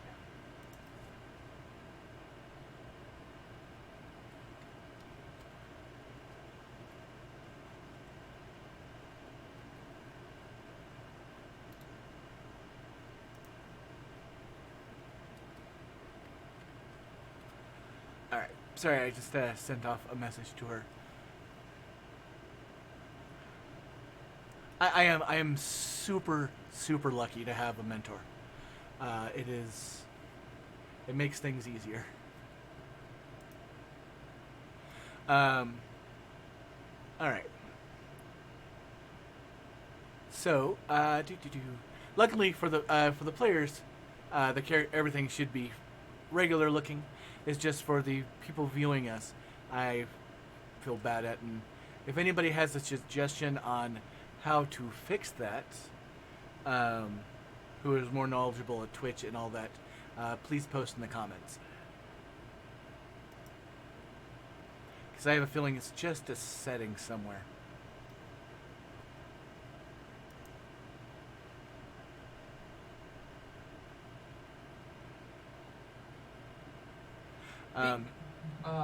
It's definitely something with the window that is saying, because if you look at the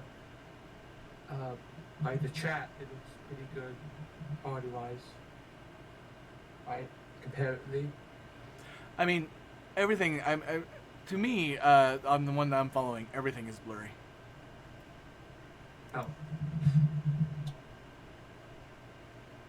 So, but I don't want to focus on it too much. I will try to work stuff in the background.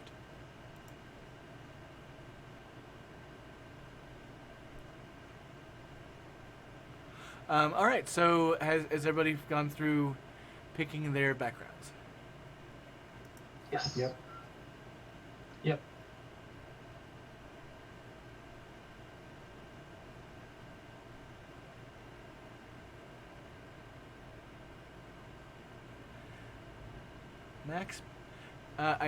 Max B frames. I have a feeling it's something to do with the output, but I am not.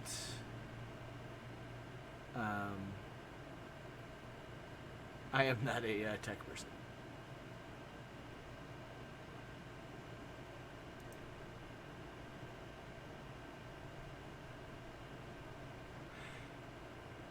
All right, I will just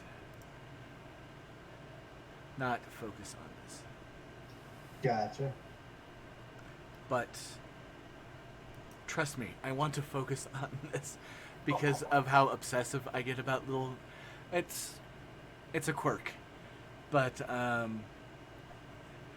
some people might share the quirk with me. You get, your brain gets fixated on something and you want to fix it.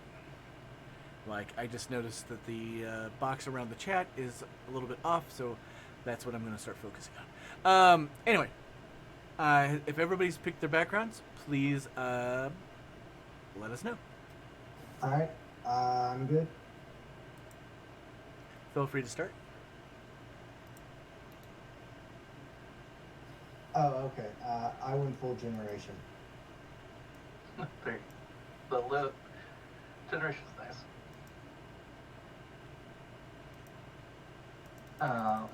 My character is mostly Generation 2 to get up to 9th. I also have the dot in fame to indicate the local racing scene. Nice. Strange or not, I also have full. Shouldn't you also have a? Sorry. Shouldn't you also? Oh wait, hold on. You got. Okay, never mind. I'm miscounting. Yeah, 4 and 1. Generation gets a 9th, and then the 5th dot is in fame. Really, I also have full generation and 1 dot in fame, but in completely different culture. He is famous in the poker scene, Which is pretty strong in Vegas, actually. which Okay. is he was pretty famous before he was in Grace. He used to play at the high, like hundreds of thousands of dollars. High games. roller. High roller games, yeah. Oh, that looks way better. That's when you met Bastion and kicked his butt. Yeah. And Mr. Bourbon does not like losing. Is one of the nature? Is his nature competitive? Competitive? I don't know. It's a secret. Oh, I know, Oh. but you don't know. Because that's his nature. Competitive. I mean, compete. I win. the guy that has, what is it, 69 swords from various, actually it's higher now, of individuals that he's, conquered in individual combat. No, I don't think so.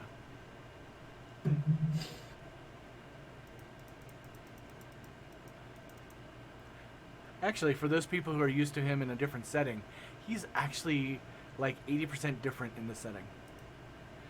And yeah, he's 80% more chill. yeah, seriously, actually more chill. It's mostly because he doesn't have the pressures of being a prince anymore, and he can just sit back and do what he enjoys, which is, beating people up in an arena. He doesn't even kill people unless the prince gives them the high sign to do so. All right, just a quick, not relevant poll. Was anybody else bothered by the text box problem? I didn't notice it. Well, that is fair. All right, so that is backgrounds. Did everybody have a chance to go through their backgrounds?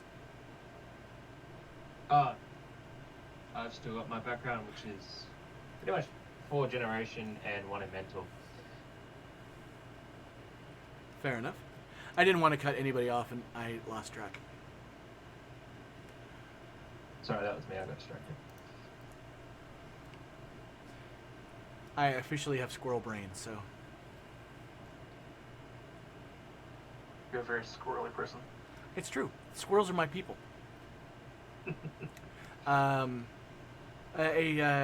My best friend that lives in Seattle, many years ago, she would notice that no matter where we'd go, I would stop and watch squirrels, even if we're in a rush to do something, because I just love, especially the gray squirrels.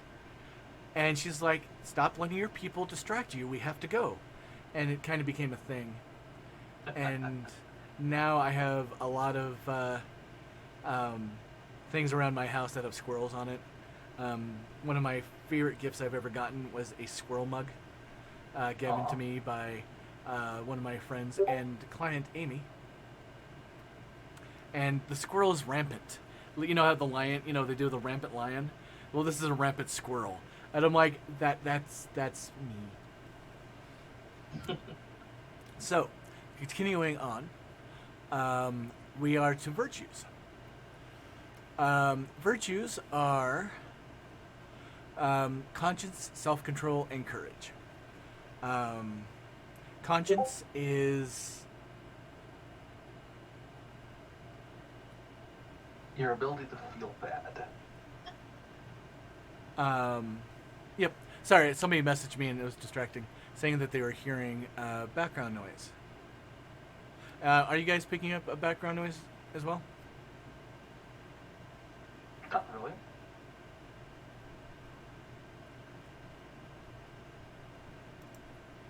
I do hear a rewriting noise, and if I don't hear it through your mic, I hear it through the Discord. stream.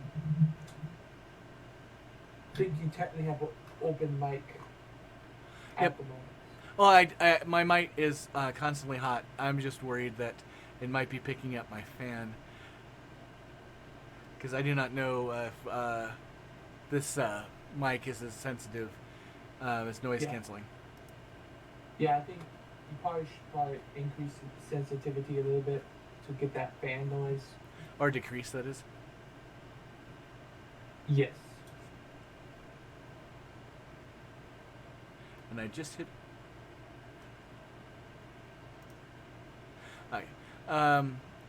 Let me try turning down the sensitivity of my device. I'll be right back.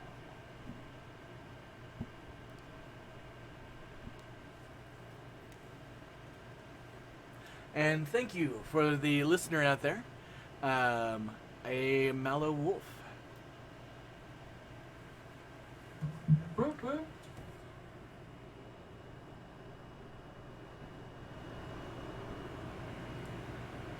How does it sound now? It got louder.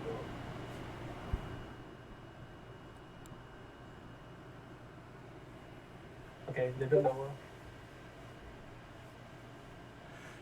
Alright, I am at as low as gain as I can get on this. Ooh, I have another option I can do. It's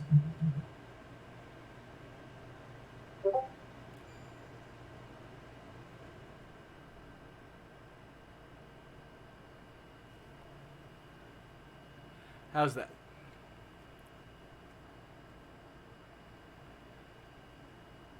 I will see if this is possible.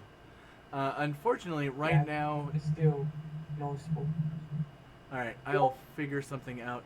Right now, it is 100 degrees outside, so I cannot turn off my fan, because it's the air conditioning unit, and if I turn it off, my mother and I will die. So,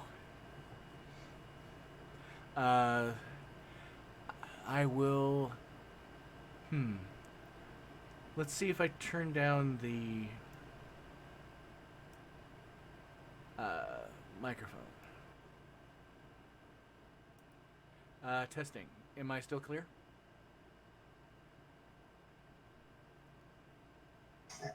And I'm You're back. all pretty quiet now, but you can't really hear it that much anymore. All right, then I will just speak with a projecting voice. Ha ha! Listen, evildoers. Let me see if I can find a happy in between. Luckily, I can watch my little microphone move, and all right.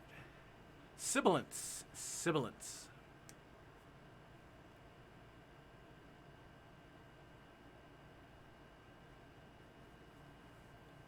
All right. How's that, Mel? Better?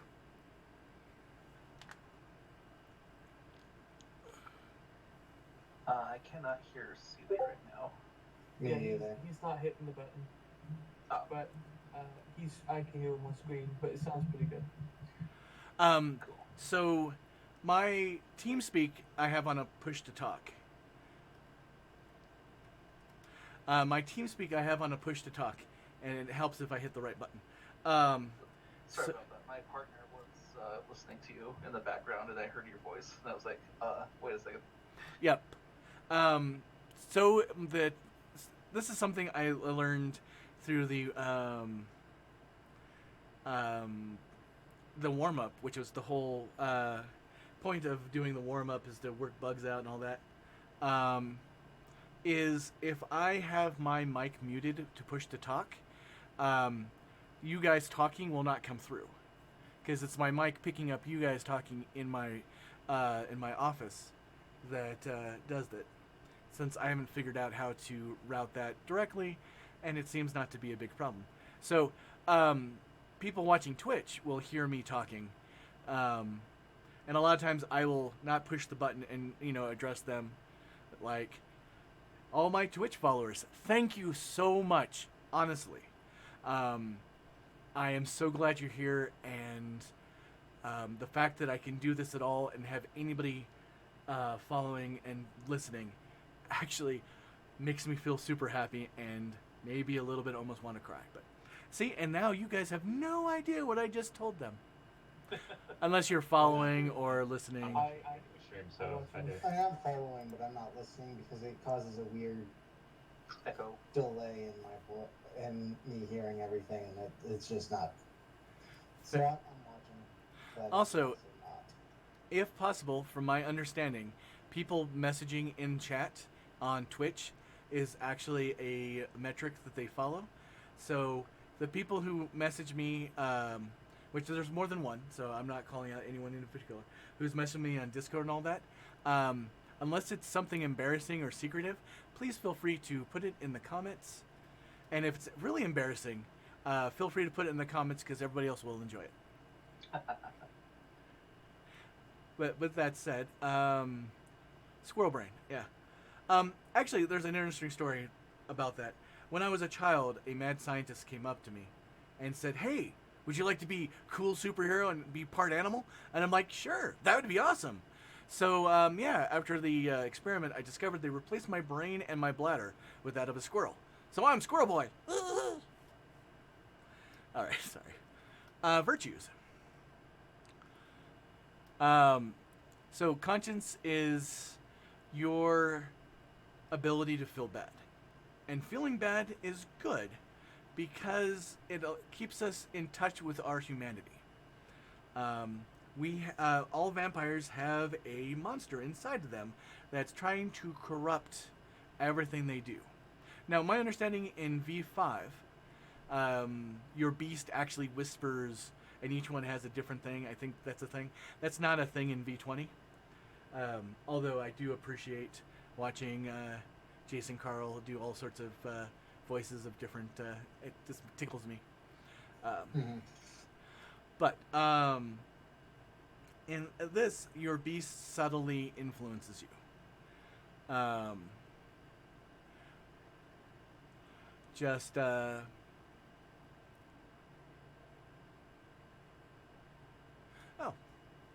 awesome. Or occasionally violently takes over. Yes, that is. I will touch on a major system change. I've touched on it a little bit, but I'll do a much thorough job in a moment. So, you have a pool of points to put into your virtues, and feel free to do so now. The only one that affects a secondary characteristic is courage. The dots that you have in courage become your base willpower.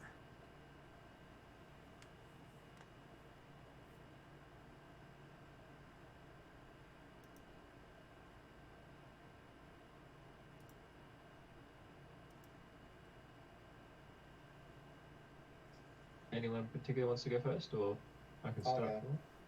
Okay. So, as my character's a soldier, I figured he'd have high courage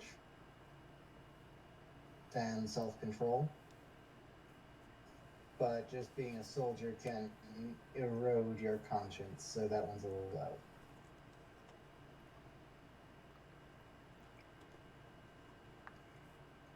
My Bruja, Che, she has thrown herself into a lot of dangerous situations. She likes fear and feeling it, and so she has a very high courage stat to reflect that.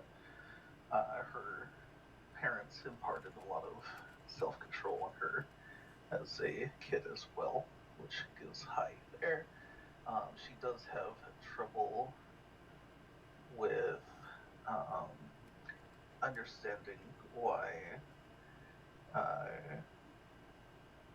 being selfish can be bad. She understands it academically, if not, she doesn't feel it as much, which is where the conscience is going low. So similar to the soldier, but in different flavor.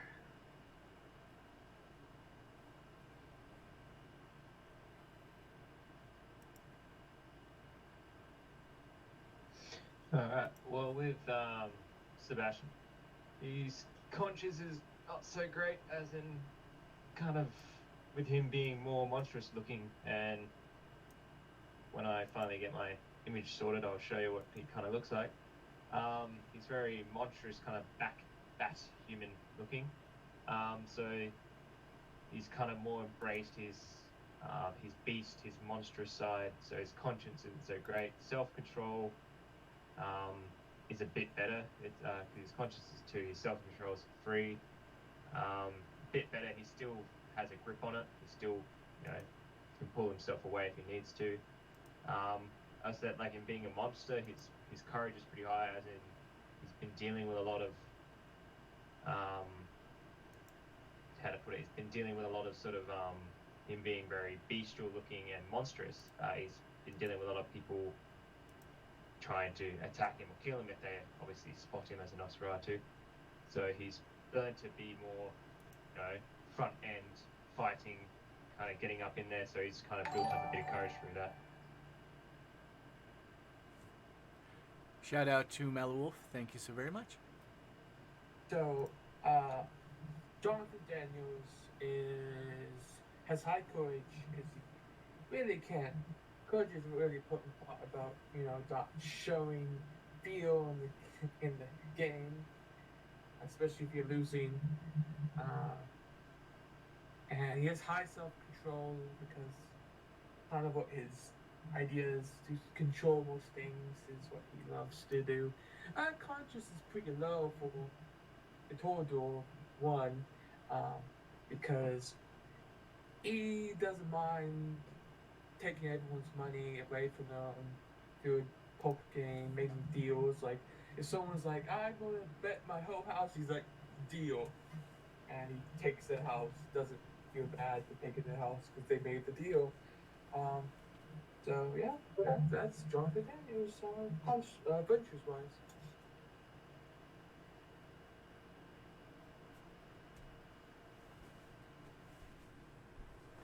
Awesome. All right. Not a lot of consciously people on this team so far. I mean, most vampires aren't, but so Immortal, at least mechanically, can not worry, can have a low conscience and not worry about it. Mostly because they don't have a force inside of them that is actively trying to make them become a monster. Whereas, when you have an active presence, it changes things. So, this is the point where I'm going to say that canonically, in the core rulebook, there is a thing called humanity. I do not use it, and I just anything that refers to humanity goes to willpower, because in my mind's eye, willpower is the defining factor of a vampire. This does have some lingering changes. One of those changes is willpower is on average higher in my sessions than what normal people would do. So I always encourage people to invest heavy in willpower. But the main thing about willpower, there's a few system changes actually. One, I have changed how spending a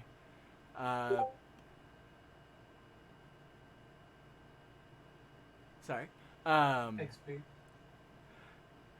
I'm gonna have to get better at not getting distracted by people messaging me on different things. So when you spend a temporary willpower, instead of getting an automatic success, because I never felt that was, like if you really, really believe you can do something, which, I really, really believe I can do, surgery, but my patients keep dying. So what it does is I kind of took a little nod from Chronicles of Darkness, and when you spend one, it gives you +3 dice to roll, and ones do not count against the total successes. So I think it's actually a bit stronger, but not overpowered. So that is one of the uses of willpower. Willpower also is how long you're in torpor, how the target number of almost all disciplines and to be used on you, and there's many, many things. There is... I'm trying to think of a good way to describe this. Your beast inside your soul is held together by a cage made out of your willpower. And your strength of will is what keeps that monster at bay. Every now and then, something shocking happens. You get scared or angry, and the beast will be able to slip past those bars and goes on this rampage because it's free. It's like, I'm gonna get me a Snickers bar. Just normally Snickers bar is a nice way of saying I'm going to Diablerize the first person in my way. But your mileage may vary. But you get to grab them, stuff them back in the box. It's fine. Eventually you get control over your frenzy, and then you have to deal with the social ramifications of basically wedding yourself in public on the Kindred stage. Though, to be fair, a lot of how bad it is depends on the clan and the situation. Yes. Some clans, like the are well known for being wild monsters that can't control themselves and make up for it by wearing leather jackets. Mm-hmm. Ironically, one of the more well-controlled clans historically, the Ventru, also, you generally don't knock people for going into a frenzy. It is it's like, oh, you know man, what you did. Sucks. It's an oh man that sucks rather than flipping out at the waiter, which has the exact opposite effect. You become, that's just bad manners. Yeah, it's pointing out social impropriety, which Ventru are not fans of. Yep, but they, like, if you fly into a frenzy and kill your waiter, okay, that's fine. Control yourself better next time. But if you just flip out at your waiter, that'll lose you points. So, now we move on to humanity. Sorry. We'll skip over humanity. What I generally have people do in my games is in the box of humanity, I have them put true willpower. And that is their current willpower. No, it is their maximum willpower. So if they lose willpower one way or another, that goes down. And I just realized I completely tangented away from what I'm talking about. So you have a box made out of willpower holding your beast.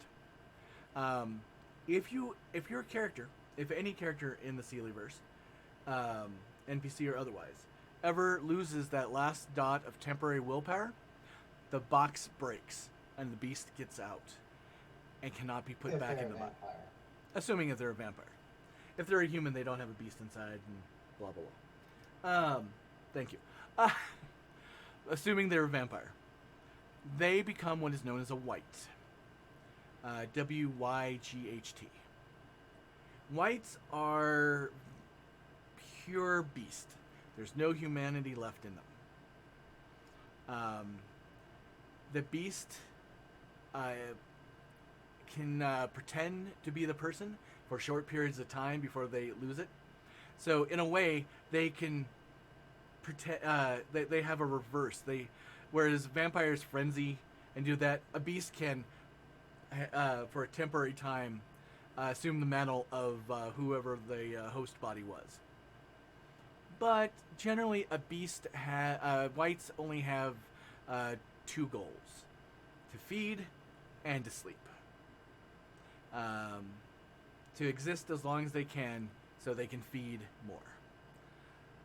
There is never, to knowledge, never been a story or even a knowledge of somebody coming back from becoming a wight. Mechanically, wights are kind of fun because the instant a person becomes a wight, all three of their physical disciplines, which is potence, celerity, and stamina and fortitude, instantly become to their generational max. They are just that way. So that does mean that a 13th generation thin blood caitiff, or let's just get caitiff, a 13th generation caitiff becomes a wight, is all of a sudden a 5/5/5 physical death. I mean, it makes even the most pathetic creature terrifying to a degree. Don't get us started on actual combat monsters. So, with that, now you fill out your willpower, which is your dots of courage.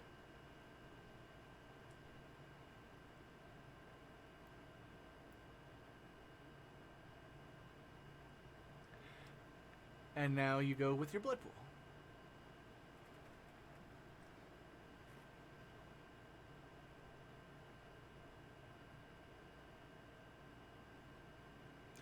Blood pool is determined by your generation, and the easy rule of thumb is your blood pool is 10 plus the dots you spent in generation.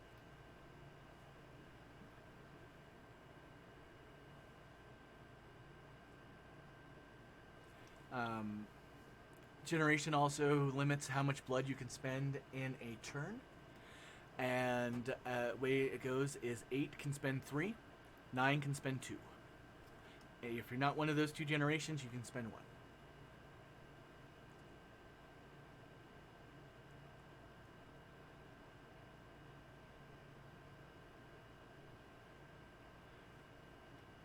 Now we reach the merit and flaw. Well, we've reached the freebie point section of character building. Characters get a pool of 15 freebie points, which they can then spend on their character however they choose. You can bolster this pool by taking flaws, which flaws, you can take up to 7 points of flaws, which means that it raises your freebie points all the way up to 21. And you can then spend up to 7 points, 7 points on merits out of those freebies. And merits are very wide, and they're in many different books. For the Sealyverse, we only use merits and flaws from the core rulebook, Lord of the Clans, and Lord of the Bloodlines. I have some character creation references. Basically, for flaws, changes, and clarifications. What would you guys like? Would you guys like flaw first or merits first? Let's go through flaws. I got my flaws. I can tell you guys my flaws. Well, let's. Yeah, I got my floor set up already. I'm a very flawed person. Well, I don't have mine yet. I will walk through it for those following along at home. And when we get done with this, then we will go through people doing flaws. So, first and foremost, Infernal Vitae is only worth 1 point, and opposed to what's normally listed, because it is, while detrimental, if your story arc is you're going to be a prince, or you have you're an elder able to spawn a lot of children. For the most part, most vampires don't have the right of progeny, so it just seems. So I adjusted it. Vengeable can be taken as revengeful. You take offense easily and hold grudges like dwarves of old. Anytime someone wrongs you, they get added to the list, which you treat them like the flaw of vengeful. You get to say when the party leaves the list. Flashbacks. Upon awakening each night, you must make a roll. If you fail, your current temporary willpower is cut in half. If you botch, your temporary willpower is set to 1. And the worst part about that is in the world, there's only 2 ways to gain back willpower. That is having a full rest through the day, uninterrupted, or achieving the qualifiers for your nature. I don't like qualifiers for your demeanor count because that's what you're presenting. Whereas, you're getting, satisfying that inner itch is definitely worth it. Cast no reflection. This version only affects reflections and mirrors. Video cameras and other non-mirror-based technology remains unaffected. Reminder also that vampire might not show in the reflection, but their clothing will. This is touching on the Lasombra clan flaw, which in the Sealyverse, not that it matters one way or the other, but Lasombra do not show up on any recordings. Paintings they will fade from. All that they have, it's almost like they have a selective form of the arcane flaw, or the arcane background, but they don't get to choose it. And the one thing I changed is because in canonically, their clothing also doesn't show up in reflections, but that seems almost too easy. And I had a lot of players would take a flaret, or basically a flaw that's technically a merit, so they would take, doesn't show up in cameras with obfuscate, and they're like, look, I can hide from security cameras because obfuscate doesn't work on technology. So I had to put a definition on that. Also, I mean, on the upside, it does allow Lasombra to walk around with a hood up and be hidden, but it also serves the curse, because the reason why they were originally cursed is because of their vanity. And Lasombra in the hoodies is pretty funny.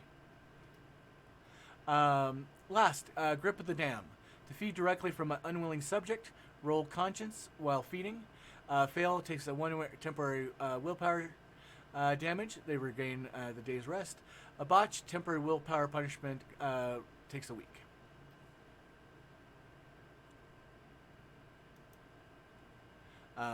I did not put my list of recommended against flaws because I had just done that in another game and I forgot to bring it over to this one. So I'm going to fix that before next session. But since the 4 of you have played with me before, you pretty much have a pretty good idea, the outlines of that. Indeed. Now, Brown, have you finished with your flaws? I've decided on 2 at the moment. All right. I'm working on the 3rd. So while we're waiting, now this is up to you guys, since you have been vampires for a little while, and your sires have. Brown is excluded from this. Actually, not really, because you escaped right shortly after the change. So you can also say that you've been within the city X amount of time. That's actually a pretty good point. You would also have a Malkavian that took care of you. Oh, that's probably a flaw that you should take if you haven't already. Is probationary sect member. Yep. And I'm looking isn't into that that. also a merit though? No, that's a flaw. Survival, it's a merit. Yes, but that's not necessarily that. Part of it can be you were from the Sabbat, but that merit also counts for you've been through a Sabbat war, or you've encountered the Sabbat. So there's a possibility that Brown's character escaped before any of that, which was kind of the way they embrace you. And in the Seelie-verse, it takes 7 days on average to go through the change, to become a vampire. Let all the organs die, so on and so forth. Malkavians and Nosferatu are normally at the 7, even some go a little bit longer, depending on how badly the curse is eating their face. So they would have put him in a room, and once a day come and changed out a carafe of blood. But otherwise, pretty much ignored him. Because letting a Malkavian go through the change, you can talk to them in one hand. You have to wait till they're done before you get anything done. Ooh, that's clever. Anyway, so during that time, Brown's character found a way to escape and fled to, 3 miles down the road to Vegas. So with that said, is there a particular Malkavian that you want to oversee? You, Brown. You have Dr. Kayla Newman, Jacob Killer Clown Rivers, Ashley Moon, which I'm going to not allow you to in this one, just so you have a difference of character. For those, that's his sire in another one of my games. And then Thomas Time Turner.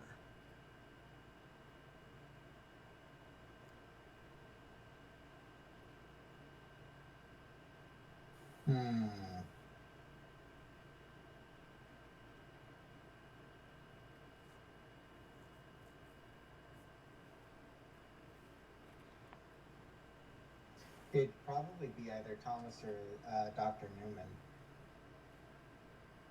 All right. Do you want to spin the wheel? Yep. All right. High is the doc, low is time. That works.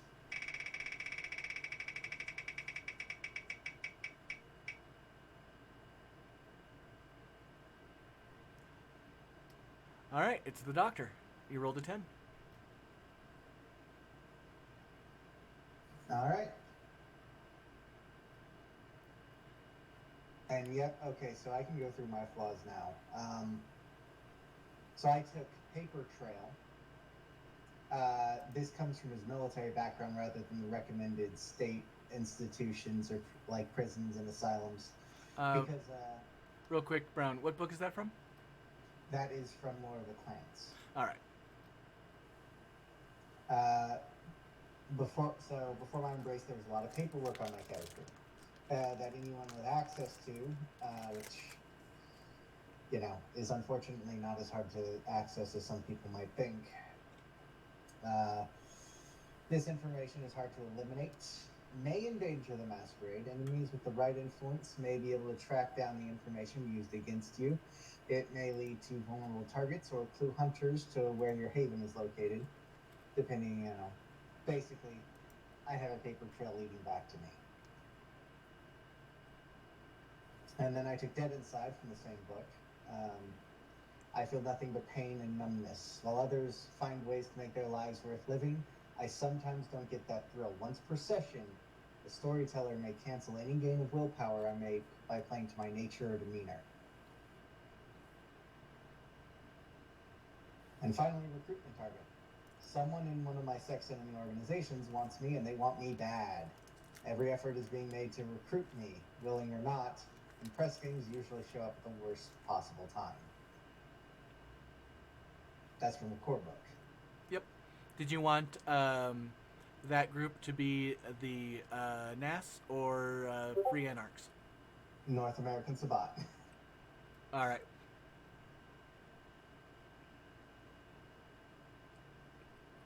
They don't feel too strongly about deserters, but if you run across them, they'd be more than happy to put you back in the boot. I might have humiliated whoever was in charge of that, and that might be why they're putting in a little bit extra effort.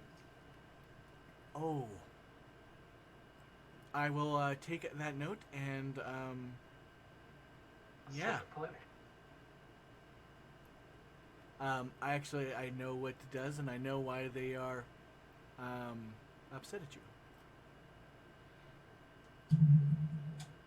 Also, I just got notification that Mr. Rock, who has prior engagements, is going to be leaving very shortly. Yeah. So if you want, I could give you give the group background of the character. At this point, you can just jump in on a later session, and we can explore when we get to this point of the session there. So there's no stress on that. Okay.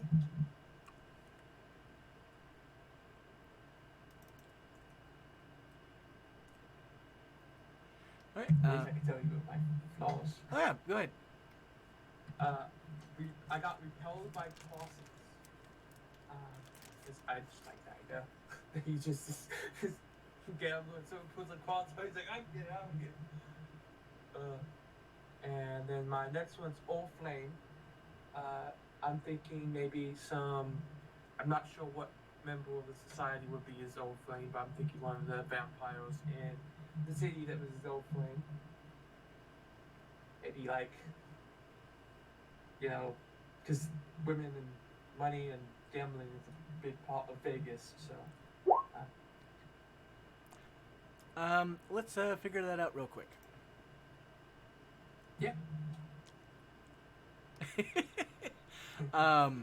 So I'm going to roll on the wheel. The higher the number, the more successful they are. Sound good? Yep. Successful is relative.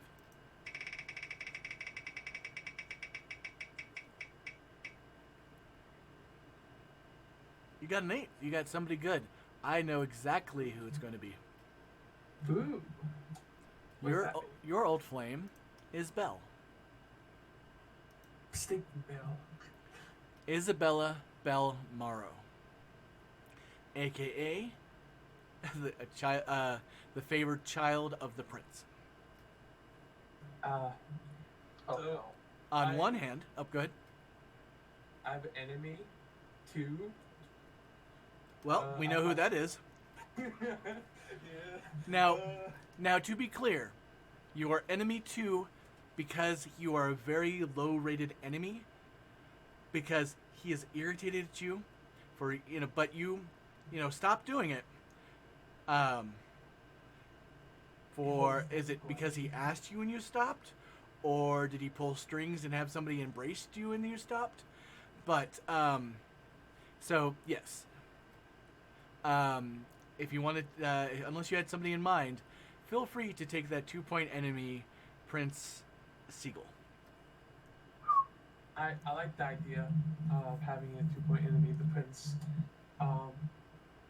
Partly because I dated his practical daughter, and what was the other one?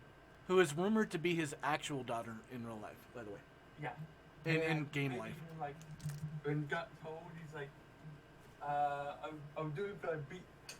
If I lose the game to you, I'll break up with them. Something like that. Sweetie, you could be doing something so much better. I mean, this guy's a degenerate gambler.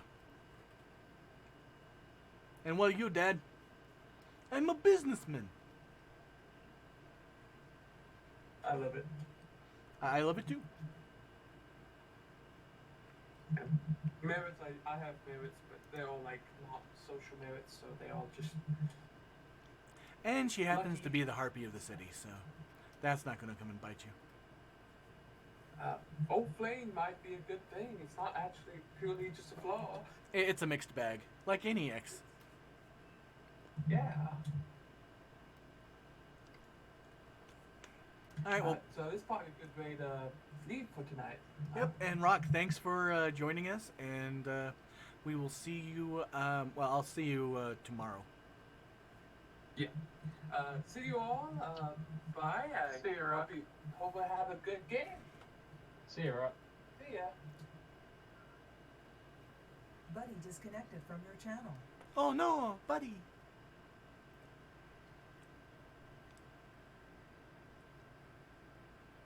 All right, who's next? I can go. Jay, she has a few somewhat boring flaws. For her, on the physical side, she has bad eyesight, which she corrects with contacts. She is a very deep sleeper, was in life, and is now in undeath. And she's also a slow healer, somewhat sickly, and reflected in the vampire body as well. She also has a phobia of dogs. She is terrified of them and doesn't understand why people think they're cute anyway. They slobber all over the place. They shed. They are vicious little beasts, as far as she's concerned. I know people like that. On both ends, actually.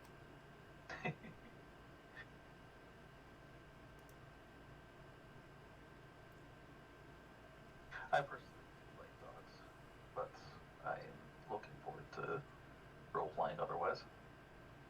Fair enough. And yeah, those are her flaws. Alright, I suppose I'll go now. With Sebastian, he's got a few flaws. So his first one is infectious bite. Let me just find that.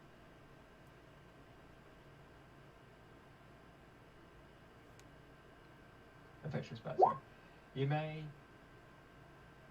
not automatically lick the wounds of your feeding close. In fact, your bites have a 1 in 5 chance of becoming infectious and causes mortal victims to become seriously ill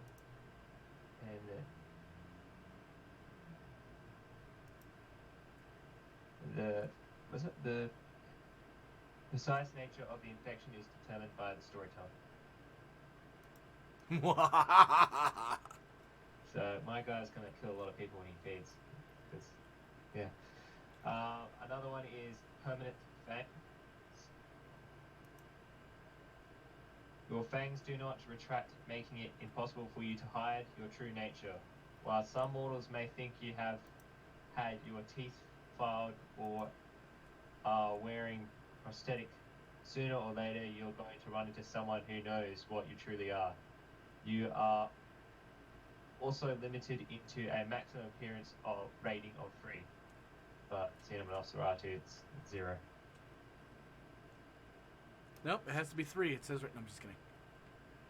Oh, well, look like a broken guy, so I managed to get appearance. I'm beautiful now. I hacked the system. Yeah, exactly. Another one I've got is vulnerability to silver. To you, silver is painful and deadly as the ray of the sun. You suffer aggressive wounds from any silver weapons, bullets, or knives, and the mere touch of silver objects discomfort you.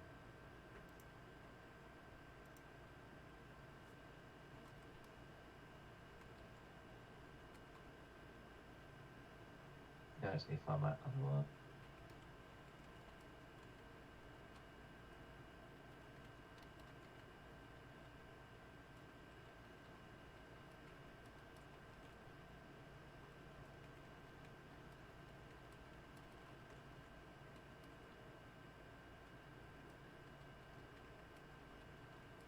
All right, I think that's all of us.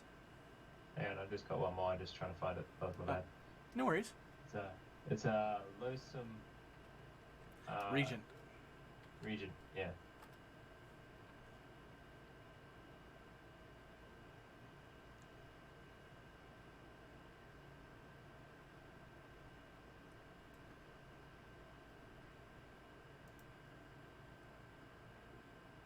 I think I might have gone blind. I can't find it. Lonesome Regent is in the core book.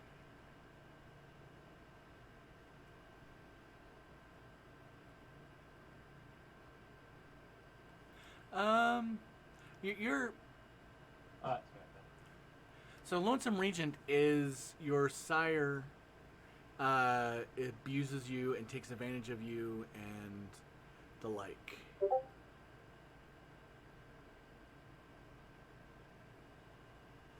Well, you are bloodbound to, that is. Oh, that's fair. I mean, you are. I guess it could easily be reinterpreted as you're bloodbound to someone, not necessarily your sire.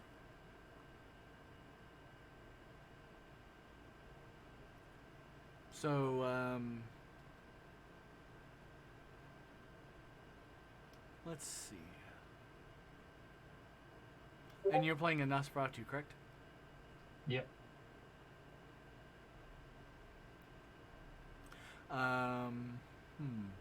Do you have any input that you'd like about whom, what, or where?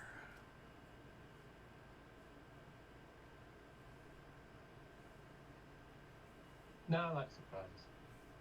Well, it wouldn't be the librarian. She is helpful. So...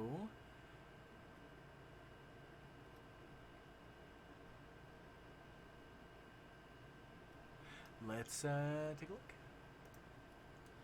look. Or would you like to go with pure random, as opposed to me picking somebody?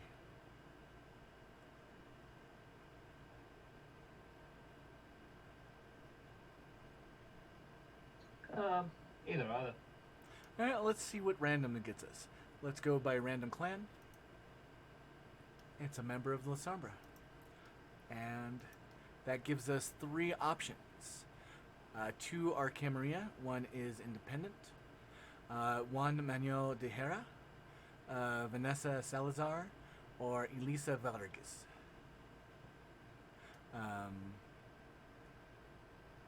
All 3 of them are good candidates to have enslaved Nosferatu doing things for them. Of the 3, Vanessa would probably be more likely, since while Camarilla La Sombra. So, to expand for those watching, in the Seelie-verse, since there was not the clan identity to different factions, more clans joined other factions. Now, La Sombra is still a very small percentage of that makes up the Camarilla, but they are enough to be a quantity. Same with followers of Set,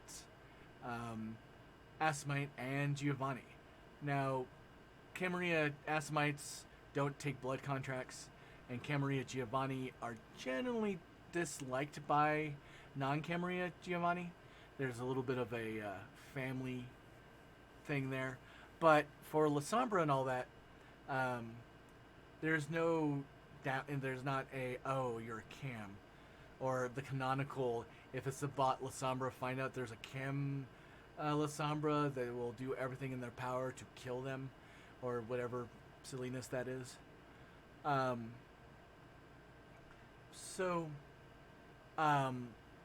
La Sombra are a little bit closer leaning to, Ventrue than canonical La Sombra.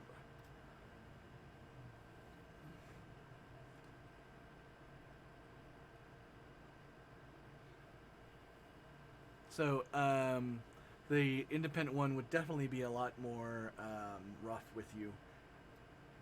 But if you go with the Camarilla one, they would play nicer, even though you're still literally under their thumb. So Technically. who was the independent? Who was the? Vanessa Salazar. She's the independent. Yep. And who was the Camarilla?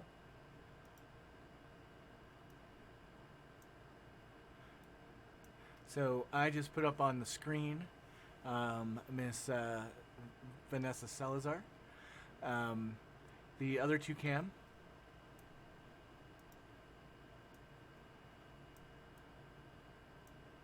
Are Elisa, who I really don't get the sense, but then again, how people are and how people look.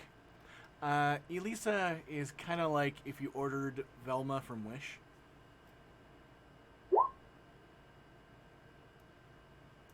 And then there's Juan Herrera. Juan Manuel de Herrera.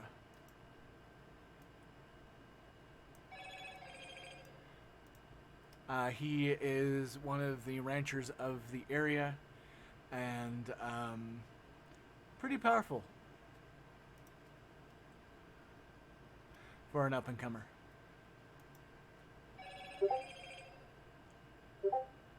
Hey, I'm gonna roll a dice and see.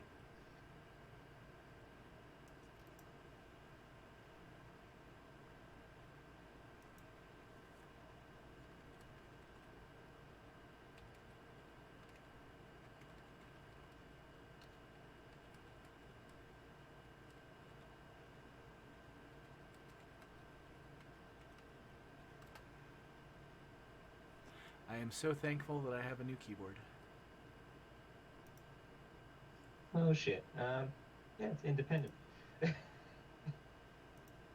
Sounds good to me. So yeah, Vanessa Salazar.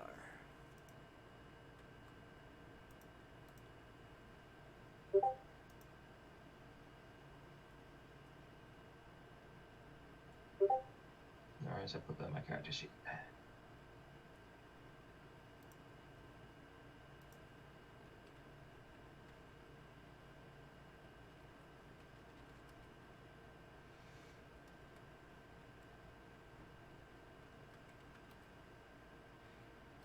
Awesome.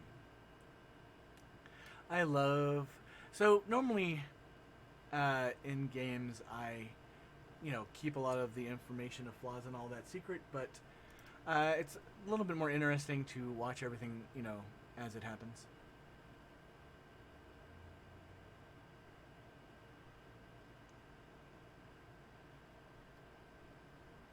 All right.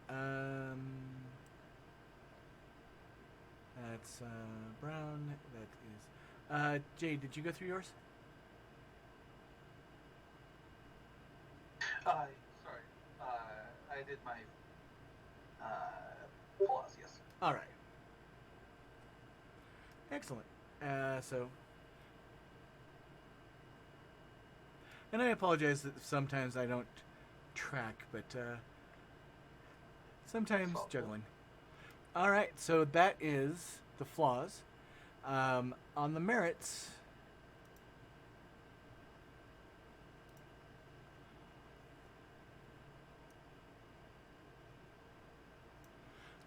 There's a little bit more to them. First and foremost, in the Sealyverse, no merit can give bonuses to player versus player situations in any way, shape, or form.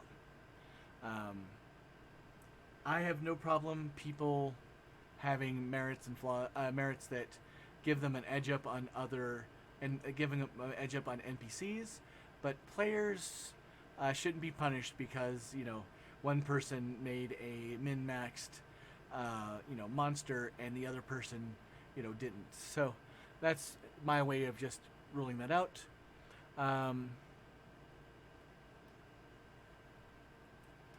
One second.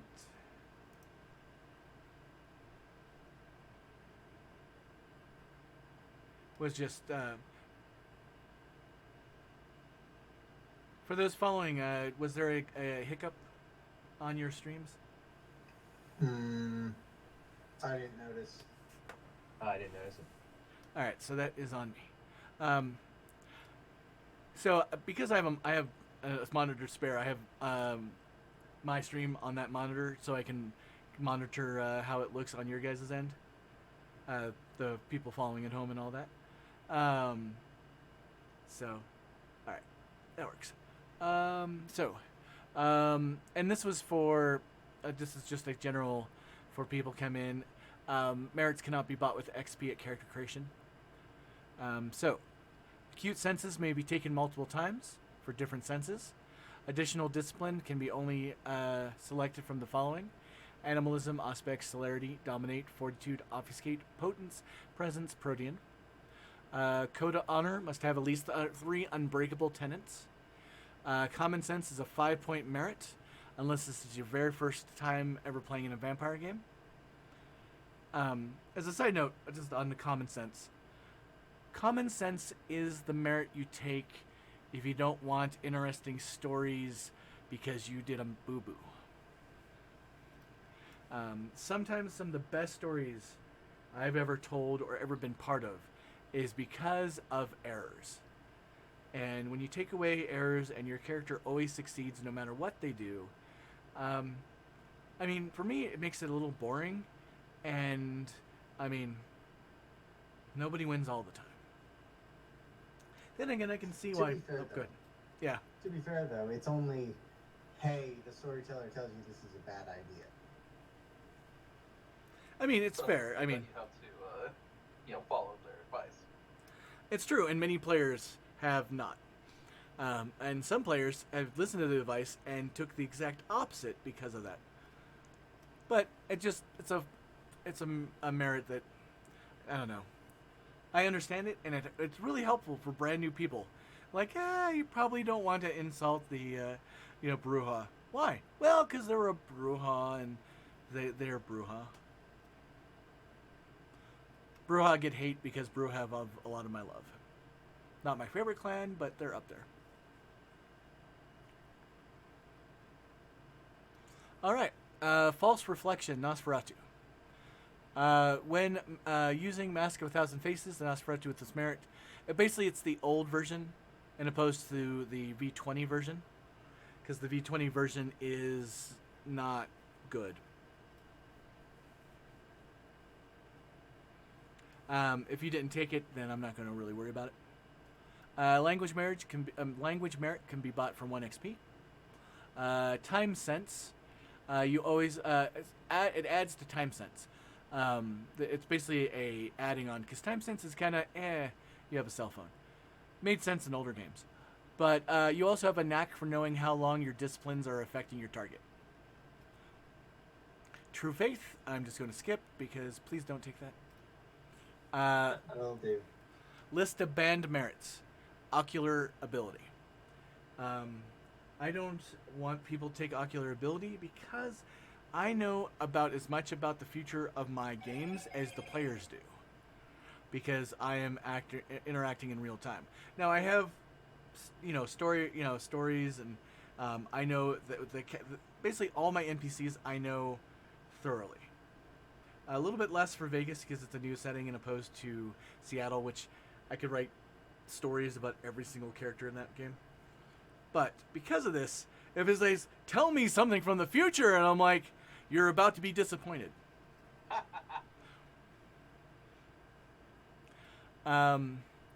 New merits. And actually, I've been toying around with maybe getting rid of Danger Sense. But for now, Danger Sense. 2-point merit. You have a 6th sense warning you of danger. It's pretty much, if you don't ever plan to take Auspex, this is the Auspex danger thing. New merit. Quick draw weapon. Quick draw, you pick which weapon it is. It's 1-point merit. And you can draw your weapon for free, in opposed to doing the quick draw mechanics, which is dexterity, celerity, and melee. And you need to have 3 successes at target number 6, and then you completely draw your weapon with no problem. If you have less successes than 3, each one gives a +1 difficulty because it catches on whatever or what have you. And last but not least, Iron Wheel has no effect on Mythicaria.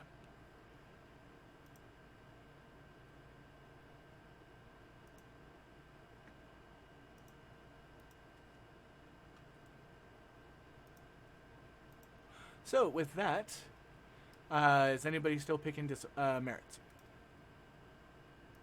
I am not. I am. I finished picking my merits. All right. We will start with the people who've finished, and hopefully you'll have it finished by the end. Well, All right. mine's pretty simple. I have not chosen any merits. All right, which is an option. Options are option. Merits are optional. Next. I'll go. For my merits, I've got Sleep Unseen, which allows me to essentially sleep without being seen. Yep, Beautiful. it allows you to keep your obfuscate running while you're asleep at the cost of 1 additional blood. Yep.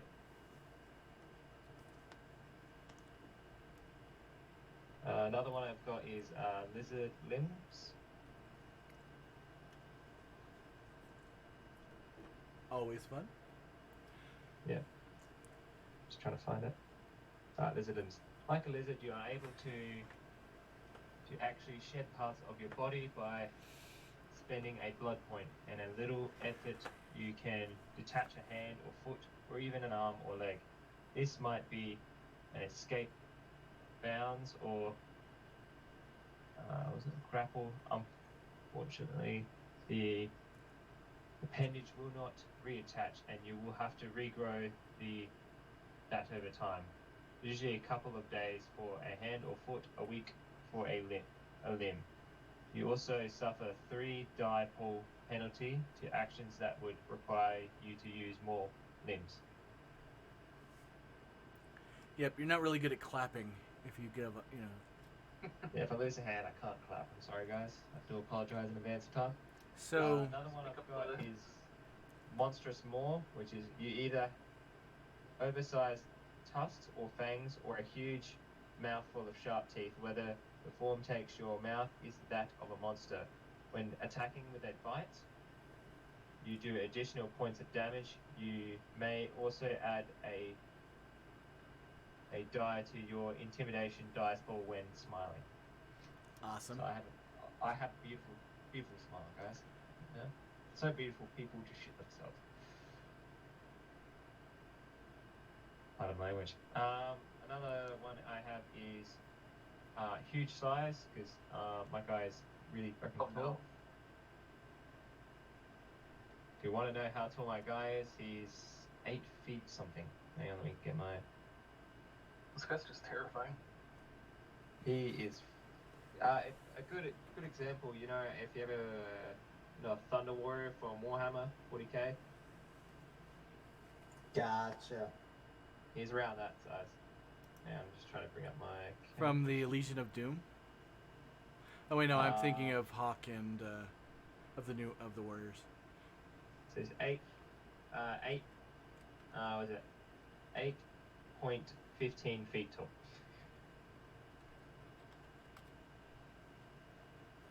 So 8 feet and 1.5 inches tall. Yeah, sorry, 1.5 inches. That's my bad. So 2.49 meters. You are taller than Andre the Giant. You're fucking tall. Yeah, Andre the Giant was 7'4". Yeah. So that. So monstrous size allows me to be fucking huge, which I like to be. This here Another one of these. catchphrase stars. My catchphrase smile. Oh, nice. Yeah, beautiful smile. Like I said, people shit themselves. So I'm a light sleeper as well, so it allows me to wake up early, I believe. Early riser or light sleeper? Light sleeper. Sorry, that allows me to wake up in danger. Yeah, it's easy for you to wake up, Yeah. which is important. It is, especially when you someone's near you. All right. Is Oh, that sorry, I just got one more, which is bully boy. nice? So you work, you assist the detective on occasion. Yeah. You are the Brute Squad. Yeah. All right. If that's it, then I think it's my turn. Well, let me do a real quick thing while I'm remembering. A note on lizard limbs. To regrow a limb, it is so for a hand or all that, it's regrowing 1 point. Basically, it costs 1 point, like it would be egg, so it'd be 5 points of blood. And limbs are 2, so it would cost you 10 blood to regrow a limb. Alright. But- Because it can take multiple days to regrow limbs. But it doesn't rate. It doesn't. It doesn't log as ag, which is important for some things. It's just that's how much the cost is. Mm-hmm. All right, go ahead, Brown. Sorry for interrupting. All right. So to start off with, I have magic resistance, which I'm attributing to why I woke up early. Distracting aura from magic resistance basically makes all spells cast at me, involving me, or anything directed at me that is magic, both good and bad, are more difficult, and I can never learn thaumaturgy or necromancy. The only exception is I can technically learn thaumaturgical counter magic. Weird.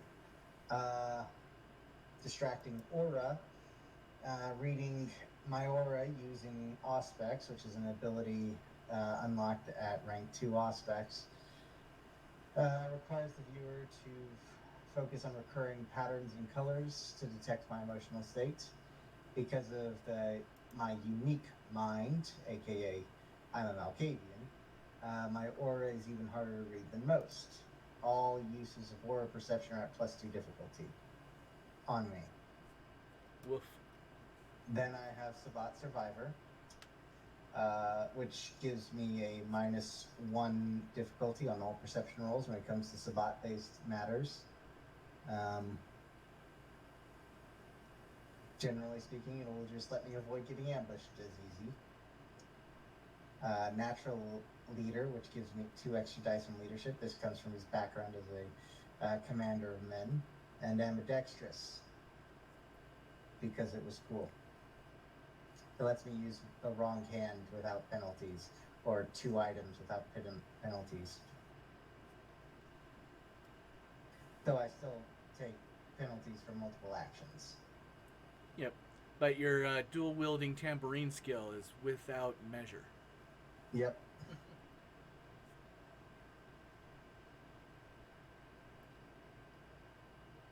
All right, and I think that's everyone. So that is merits and flaws, and now we are to the fun area of freebie points. Freebie points. The list of costs I think is on page 100 in the core book for those following along at home. Somewhere around there. The only change from the core is each dot of willpower costs 2 freebie points and opposed to 1. And that's based on how important willpower is. Otherwise, feel free to spend whatever freebie points you have left. One of you has at least 21. 22 is the max. 15 plus 7 is 20. Oh yeah, math is hard. I went to local schools and they didn't teach me nothing. I mean, they tried to teach me and I just said, nope, I'm I was just, taught how to say no. Fuck you. I'm here for the football. Track and field. Anyway, so everybody feel free to spend points on that. And while you're doing it, because I know that takes a little bit of time, hey, Mel, you're awesome. I will tell you guys about how the Anarchs are different. During the Week of Nightmares in 1999, sorry about that. I'm going to need to figure out how to turn all of my other stuff to quiet.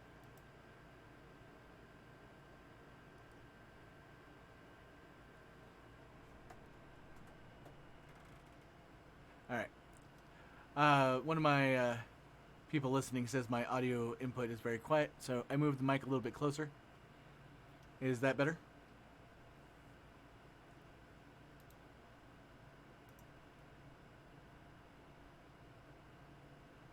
Alright.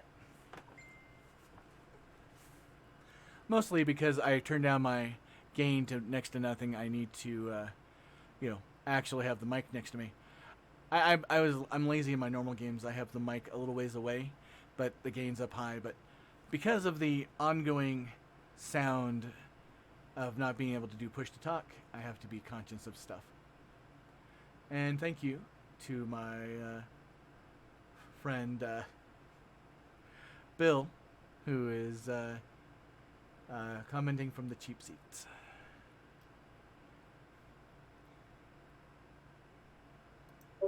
Which I definitely appreciate the support.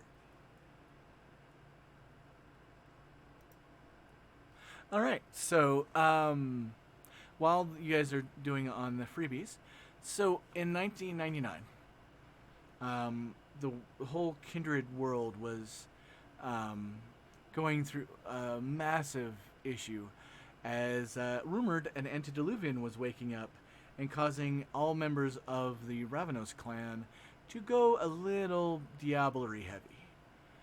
They were attacking each other, trying to condense their blood, under no control of their own. While this craziness was going on, it was the right time for certain members of the Anarch movement.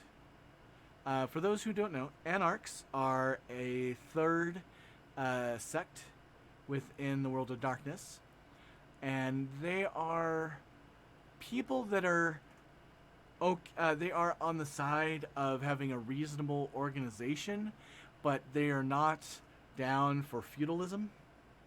So every Anarch kind of has their own view on how things should be ran, and so on. However, some of these views widely differ. A joke that is commonly said is, ask 3 Anarchs how they want to be governed, you'll get 4 answers.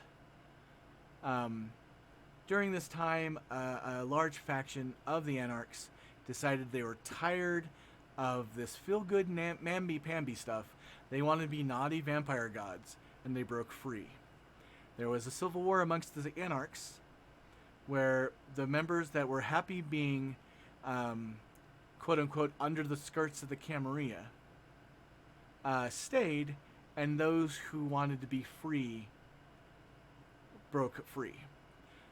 This was kind of also in part because there was a vacuum to a certain degree within the, I don't know, ethos is the right word, but within the scope of the world, because the North America Sabbat, being semi-reasonable people, don't randomly go and do horrible things. Now, that said, there is a small portion of them that do, but it's not enough to, label the entire group. So that is when the Free Anarchs broke free and formed. Free Anarchs are closer to your horror movie vampires. They roll into a town. Boys. They are the Lost Boys. They are 30 Days of Night. They are semi-nomadic locusts that travel around, causing broken shit to happen wherever you go. The vampires in Blade could almost be, naughty vampire gods.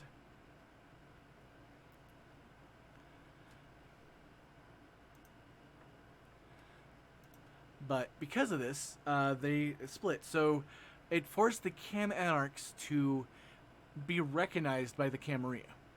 The Camarilla said, no, you are officially under us.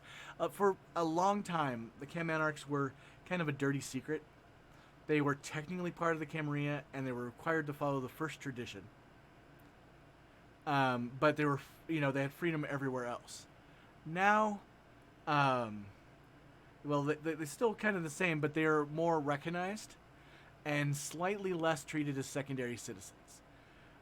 They are pretty much 1.5 citizens. I don't know if that's a quote, but I think it's funny.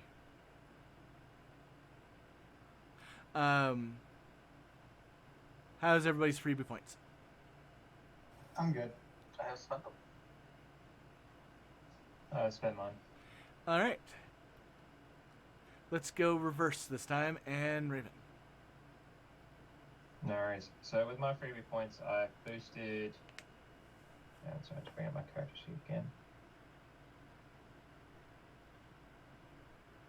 So I've boosted my mentor, so now that's up to 4. I've added resources to my background as well. And so now that's 3. And then I've added some abilities with knowledge.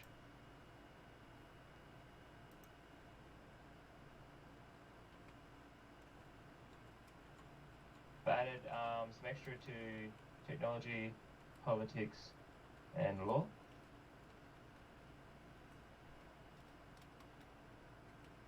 Nice. And I believe that's it, yeah. All right. Jay? Alright, as you mentioned, I have the 22 freebie points to spend. I spent 10 of those freebie points to raise my willpower by 5. I have spent 5 of the freebie points into backgrounds, 3 into resources, because her nighttime criminal activities have turned profitable, and also a little help from her sire in beginning investments. And 2,000 into a nice haven that she can hang out and live in. I put the last 7 points into raising celerity. Sounds good. A little bit more go-go juice. Indeed.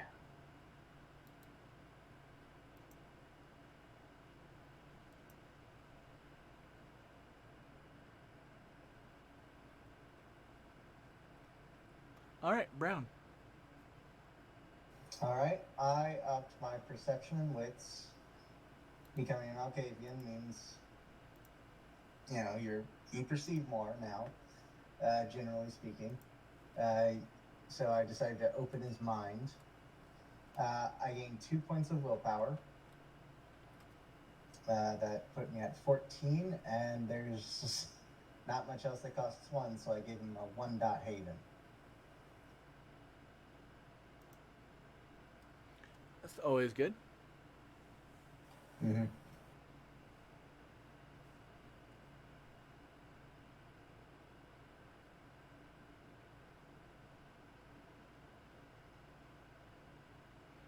All right. I was just trying to research to see if there's a way for me to mute all of Discord at all one time. I'm trying to make all the pings and pongs as little as possible for, enjoyment of everyone. If you go to your volume mixer, assuming you have Windows, you could specifically mute just Discord. Oh, yeah. You smarty. And I just shared a lot more information than I wanted to. It's the problem with having one of my monitors be where everybody is watching. But that shouldn't come and bite me in the butt.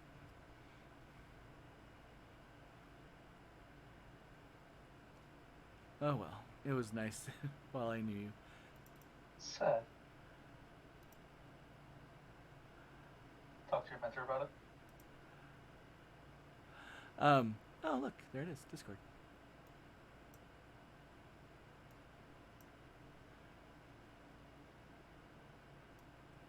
Alright, in the future I'll just have to remember to do this. Learning curves are fun.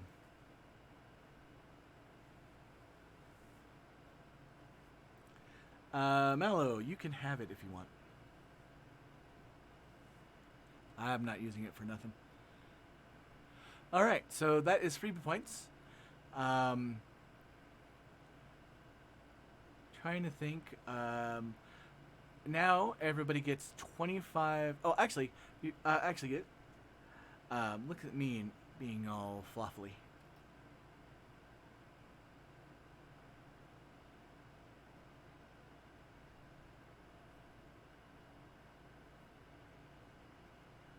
Oh. Actually, I don't stream over Discord. The chat I have comes through TeamSpeak. So I don't need to be able to hear people on Discord. In this case, Mezzy. Also, everybody give Mezzy a round of a hand because that is my wonderful mentor. Woo! I would clap except I have to push to talk, so. Push to I'm talk. pretty cheated because I can't clap either. Woo! Same. Mezzy! Woo! Fun fact, Sealy requires us to do push to talk, so. Yep. It's mostly over TeamSpeak. I really appreciate it. And if I have to do push to talk, everybody else does. And trust me, I wouldn't have this live if I had the option. But I haven't figured out how to set it up where it takes straight from TeamSpeak. So it is what it is. Funny side note about push to talk, though. I once had to put a little C-clamp on my push to talk button because I was running a 1800s vampire game and I wanted to do the clippy cloppy noises of horses, and I can't do that one-handed. So I guess I could have done that, but the banging two coconuts together is just classic. And one of my clients demands immersion. Mostly, she demands me to making noises like woo woo woo woo woo woo woo, or the spaceship me me me me me me me me me. Why aren't you doing this more in our games? Ah, damn it! Because if you get too immersed, you're drowned. Ha! Unless it's like me, and then not so much. Anyway, everybody gets 25 XP. The XP chart can be found on page 124.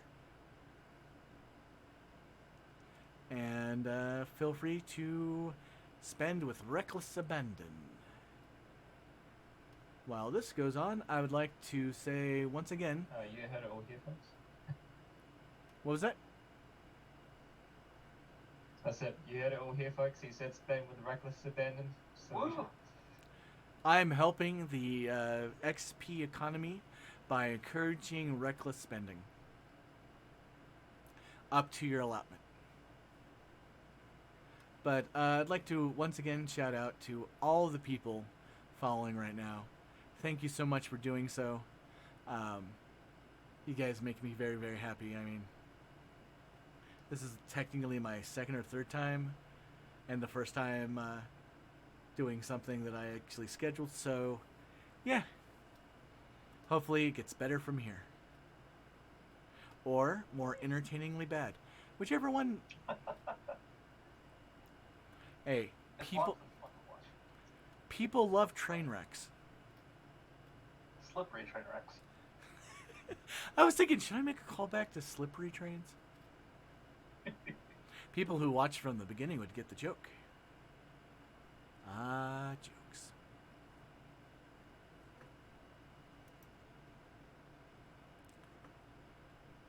Now, to warn people following, I have a little furry alarm clock who's currently sleeping because it's the middle of the day. But on occasion, she wakes up and wants to tell everybody about it, and there's no way to mute her. but she sounds very cute, and I love her very much. Somehow I will suffer through. If I'm demanded, I will share pictures of her on my Discord, which is Sealyverse. That is my... It's true. It is, in fact, Malo's godchild. But this is probably a good time to plug Sealyverse Discord. There is a link from my Twitch that is a new chat room that is just going to be just dedicated for anybody who goes to it from here. I have already set it up with some of the requirements that you need from a Discord, such as pics of furry babies, Meme City, and a rules of etiquette that I stole from my mentor and then changed for reasons. And just to be fair, I'm going to throw up my picture of my furry baby. I really need to teach my computer to stop opening things in that window. And, of course, speaking of the devil, somebody just woke up. Yeah. Yaga! My kitten's name is Yaga. And you'll hear me talk to her often because she's insistent. Is she a baby? She is a 4-year-old baby. Baby Yaga. It's the reason why I didn't name her Baba Yaga, because she's not a grandmother. Aw. But it is a very accurate name for her. She is put on Aw. slightly more weight, but she only weighs 4 pounds. She is a tiny kitten.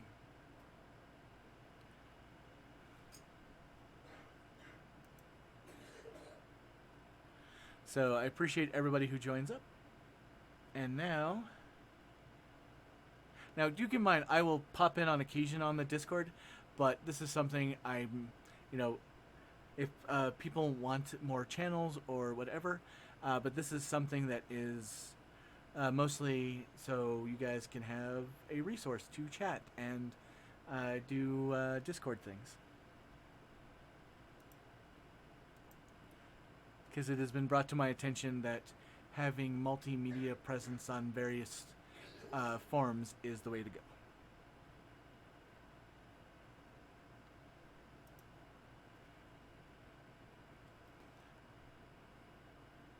All right. Is everybody done spending the XPs? I am. I am. No, I got distracted by cat images.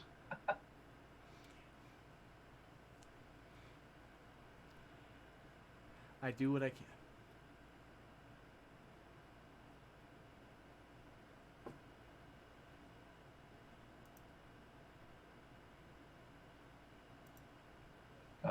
I'll probably hold off and spend mine a bit later if that's cool.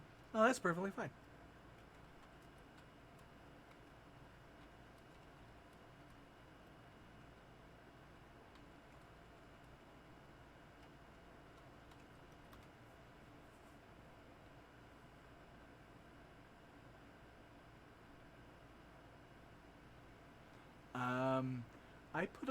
I thought I had, because I have the little bit jar thing. Let me see if I can figure that out. Apologies.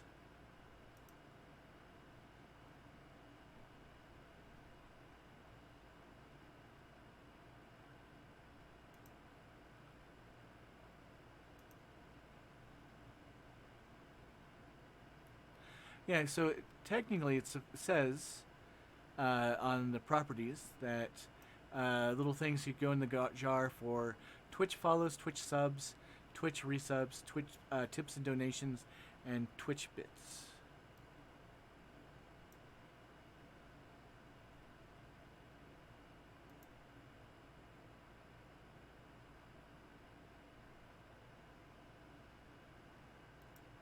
but I might have it set up incorrectly. But I will have it fixed by next time, Mallow.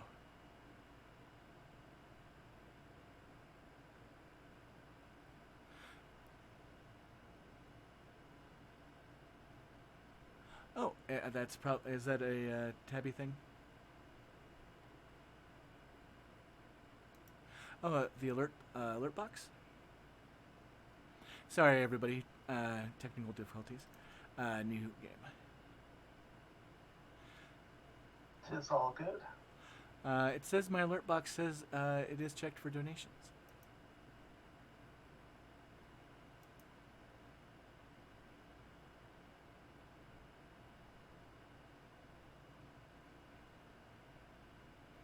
All right. To spare everybody else who is patiently waiting, I will. This donations are very appreciated, but not the reason why I'm doing this. The reason why I'm doing it is because a very persuasive person's forcing me to. No, It's because I have a gun against my head and That's- I wish to live. it's very motivating to be at gunpoint. No, I'm doing it because after 6 years, after 6 years of being a professional storyteller, this seemed like the natural next step. I mean, with anything, you don't know if it's going to work till you try it. And if you don't try it, it's not going to work. So, as long as I keep people entertained and you feel that the time that you spend with me is well spent, or at least, moderately spent. So, that is XP. So, let's see. We have... Yep, that's the baby. Yaga. I mean, this podcast... what is this? A stream? Podcast? I don't know exactly what you'd call it. But this has been brought to you by the letter Yaga. Oh, I guess I could say that she is my what's the thing that people put in the things that are for advertisements? Sponsored by? Yep, your sponsor. Yep. So Yaga is this whole game has been sponsored by Yaga, bringing fur to painted minis since 2022. All right, so at this point, your characters are done. Has anybody got a new character portrait? I'm still working on mine. I've had mine now. Yep, we got the Brujas.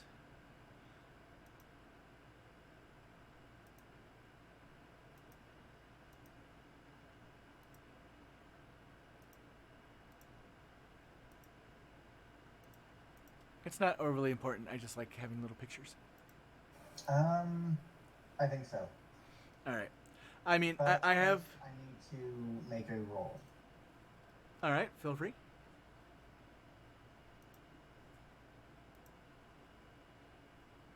I've also put onto Okay, fine. This one will be female. That's so unlike you. I roll for gender, for the gender of my character, along with a few other personality stuff. And I have been on a roll. Yep.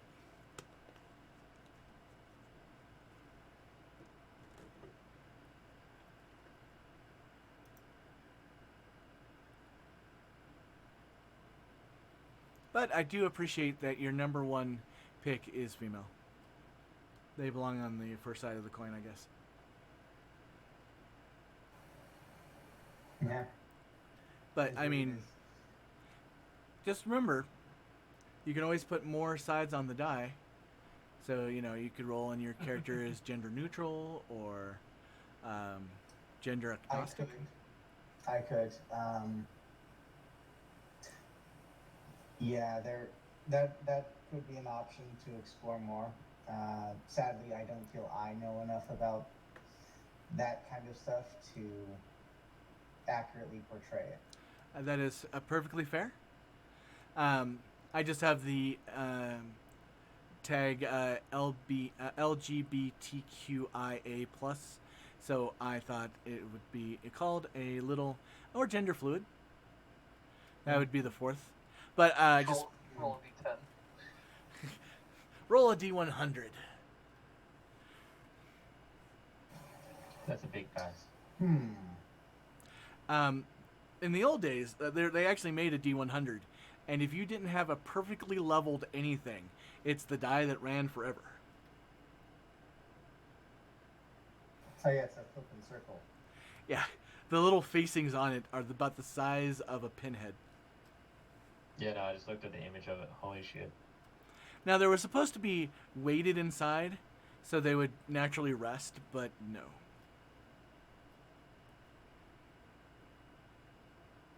That is still pretty nice.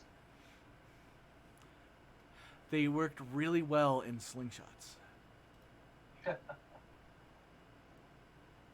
Worked really well when you throw it at your cousin's head because they messed up in the D&D game. Something with a soft surface, and then see what number is on the imprint. So, I feel I have a need to officially state that I do not support people throwing dice at other people, and I strongly recommend do not throw dice towards people. And that is, I think you're still within the time window.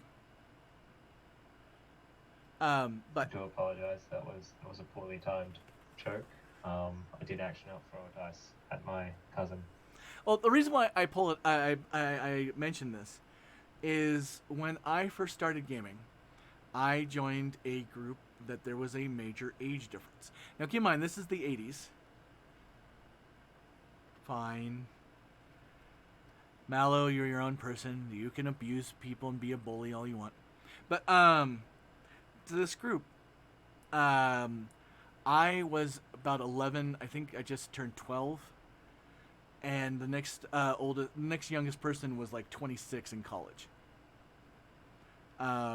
So big age range, not family.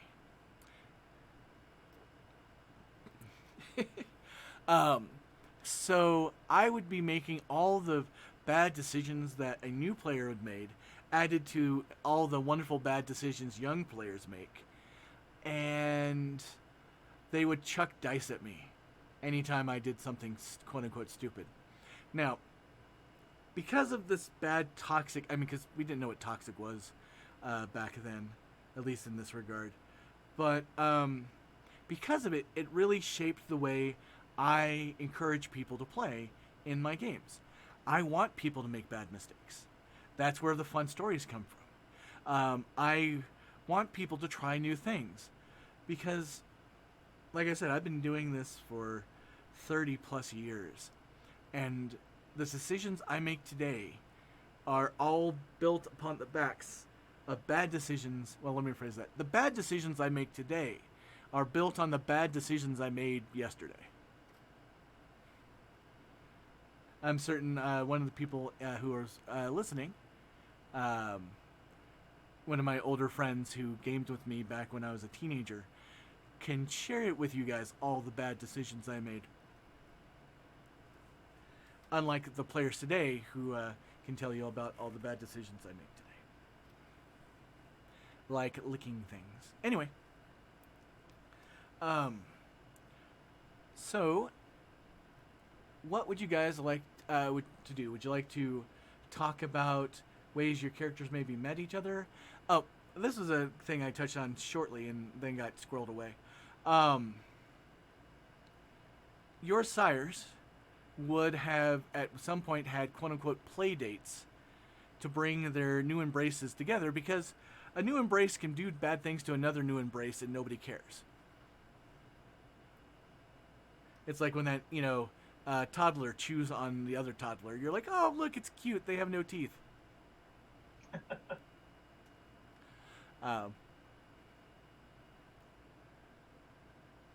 So with that, um, would Raven or oh, by the way, have you guys come up with your names yet? Oh, On the hill. So if you would please, on Roll20, go to the little gear icon in the upper right corner. Up there, there's a place to put in your display name. Put your character's name and then the name you'd like to be referred to in the parentheses, please. Just like Jay.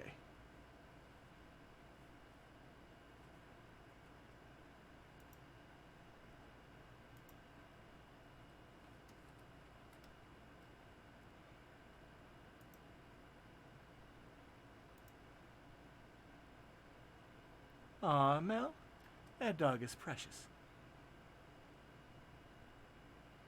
JRT?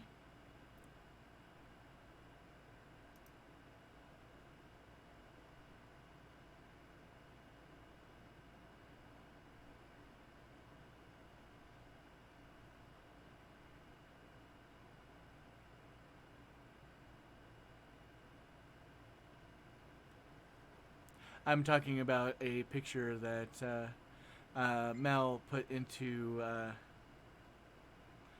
the Discord.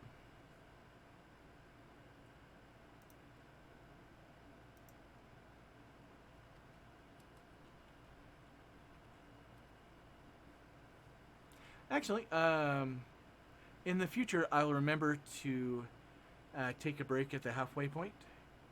I had forgotten to this time, and I'm used to being able to get up and step away, but considering it's a viewing stream, it makes more sense to have breaks. Should we take a small 5-minute break? I'd say so. We've been at this for a while. All right.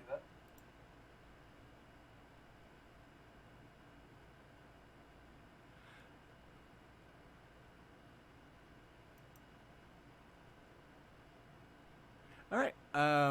Everybody, we will be back in 5 minutes, which will be 41 after for the people who are following us live. Sit back, relax, and I will see you then.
All right.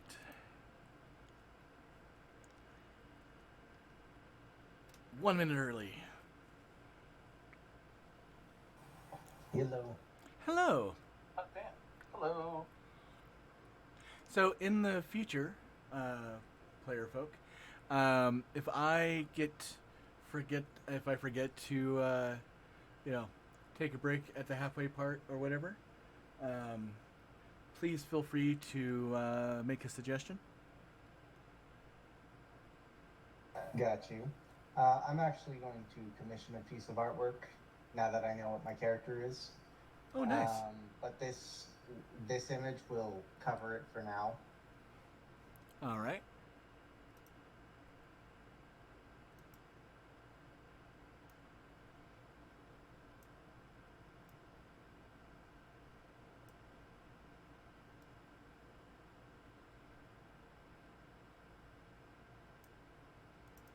Yeah, hopefully Hero Forge gets back to me about being able to use their products. It's not even use their products, it's just display the products.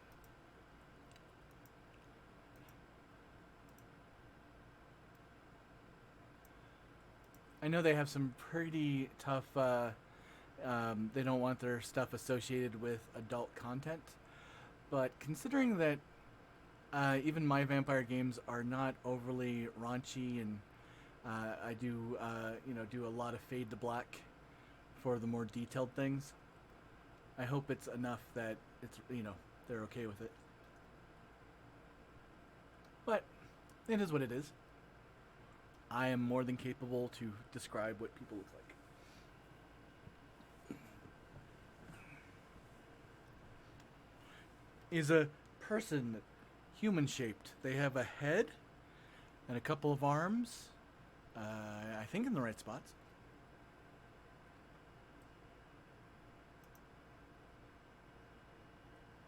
Tell that's a Nosferatu. Oh, I'm sorry. I am disparaging the Nosferatu. How dare you? I'm not completely human-shaped. You're more than human shaped. I am, my character.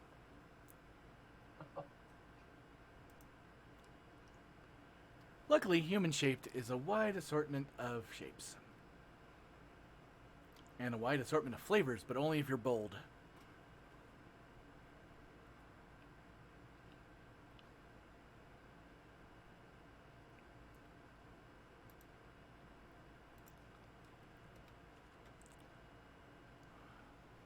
So, did you guys have a play date? Yeah, I can see my character getting roped into it.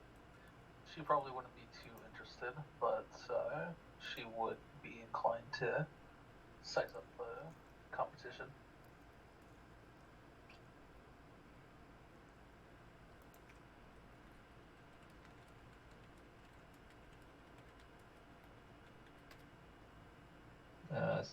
Sebastian would depend on the,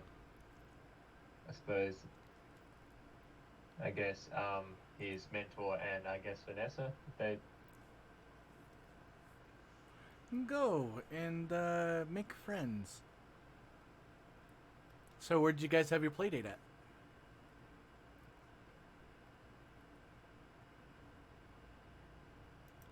that Fey bar in Oh no. All right, so you guys met at the Club Seal, Las Vegas. Probably oblivious about all the supernatural stuff going on around you. It is just a Chuck E. Cheese. I think Chuck E. Cheese just had a major overhaul, because the Chuck E. Cheese here is renamed to something else. Interesting. But I don't actually know. All I know is the last thing is they had bought the company I worked for, and we're making massive changes. So the funny thing is, even though I didn't sign an NDA or anything, I don't know if I can talk about it. And it was like 8 years ago. Nope, 7 years ago.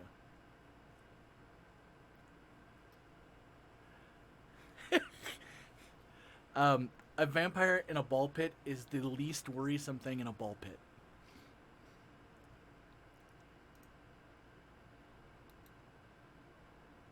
At least my thought.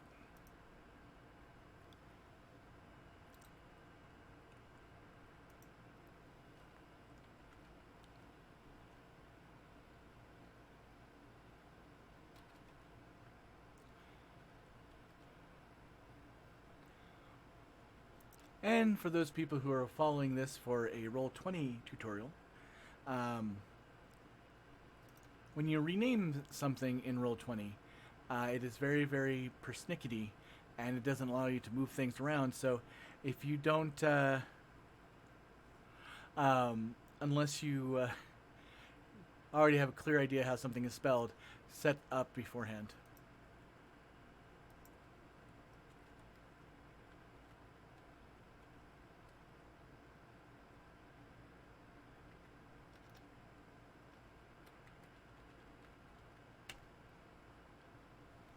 So, you guys arrive at this.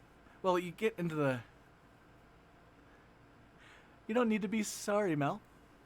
You just have secret information that most of the viewers and none of the players don't already have. That's the fun thing about all the players in this game coming from other ones of my games is they know characters already, and now they're just like, "Where's so and so?" Even though I now thought about it, I want to make a Melkiva named so and so. I was wondering, how does the Nosferatu come in? You don't know I'm there until I talk to you. So the Nosferatu bypasses the line. There is a line outside of this place. You know what? I'm going to show everybody the map. Because why not? Makeshift session going right now. Whoa.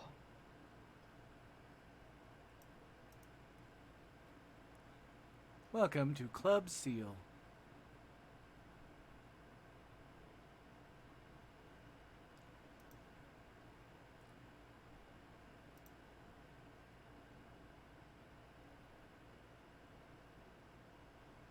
That's viewable.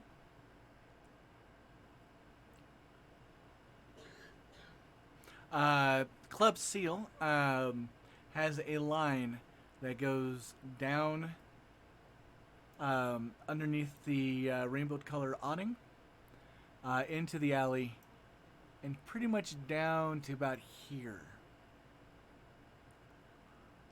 And I just realized I shouldn't click on things because it moves the mappy map too much.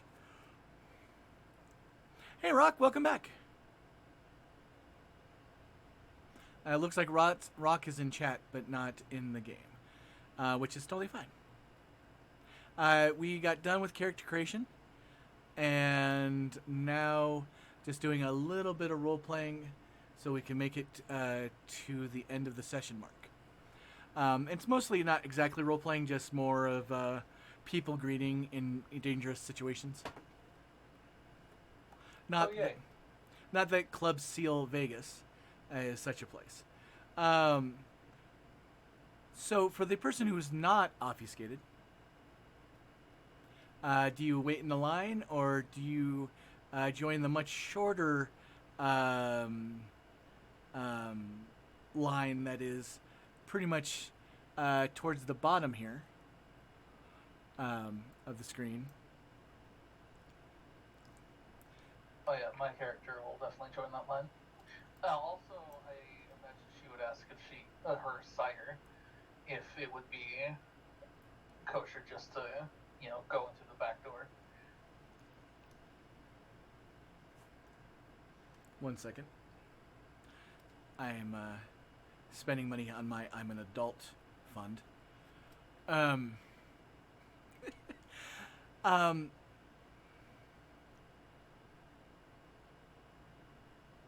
My brain. So new people and don't recall character sheets. You are the Bruja, correct? Yes. So what is your Bruja's appearance? One. Um, He's wearing a ratty t-shirt and ripped up jeans and sneakers. your sire will say.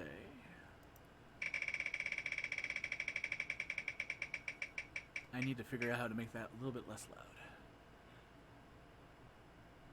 loud. She hands you a small wad of money, and she says, "Yeah, the guy at the door, name's Lenny. Just give him that, and he'll let you in. Dress nice, though. You won't let in bums." Ugh, do I have to? I'm not saying this for my own good, kid. As I tell you, if you want to make friends, and friends are the only thing that you have in this world, you need to go and do this. Hopefully, you can get on the right side, and you guys can form a coterie. Coteries are things that are, I don't know, what's a good way to describe it? It's like a small gang. You have people that kind of watch your back.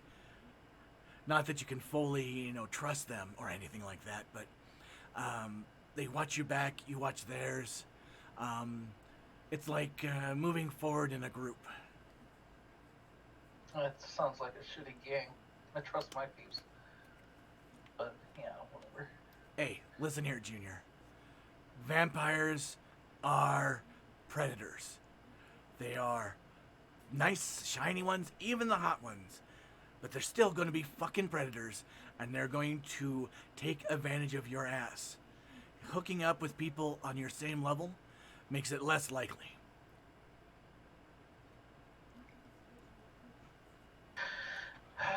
You don't want to be one of these, schmoes that, gets dominated by a vampire to drink their blood and forget, and then they're slavishly enslaved to them.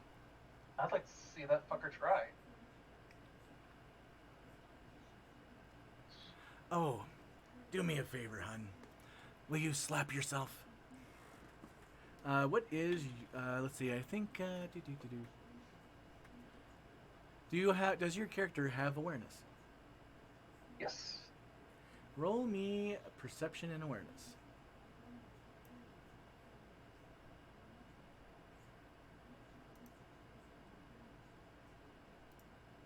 That's a lot of force.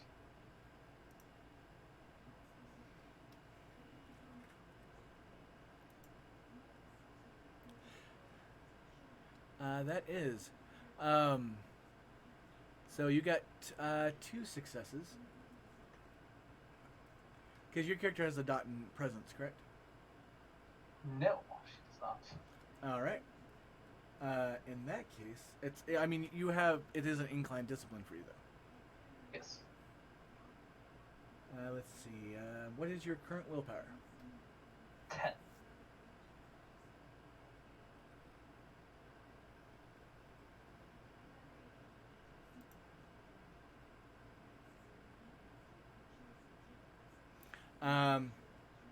So you have no compulsion to slap yourself. Woo! She'll say, So it's just kind of awkward. You're, slap yourself, and you're like, no?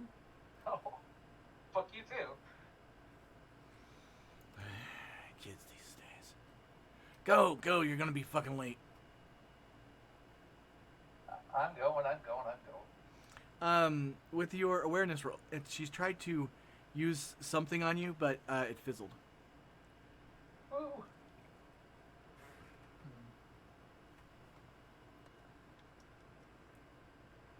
Yeah, see, that's what'll happen when that asshole tries to dominate me. She gets a really puffed up head for it.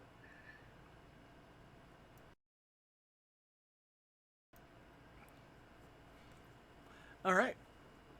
So, let's see. Sebastian.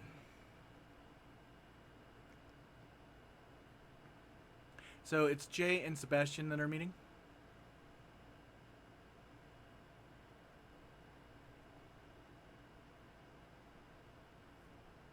It's almost like I need to do push to talk to you guys. So it's Jay and Sebastian that are meeting, correct?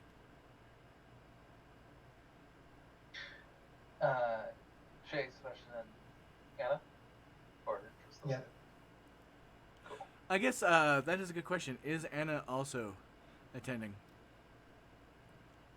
Well, actually, that might be up to you. You might want to do her escape rather than her meeting everyone in a play date. And we will definitely handle that in the what I like to call vignettes. And for those who are new to the stream, since we're almost to the end, this almost seems a good point to stop for now. We are doing like ramp up teasers since we were done with character building. But very shortly, I'm going to be scheduling probably... I need to figure out what would be a good day. Actually, post in the discussion in the chat below what day you'd like to see the vignettes of this. Vignettes are just going to be a 2-hour session. It's a one-on-one between me and one of the players. Pretty much, ramping up how their character will get to the starting point. Stuff like going to Club Seal and all that are all really good starting points to get characters connected to each other. My leaning is probably Thursday night. But it should be also available.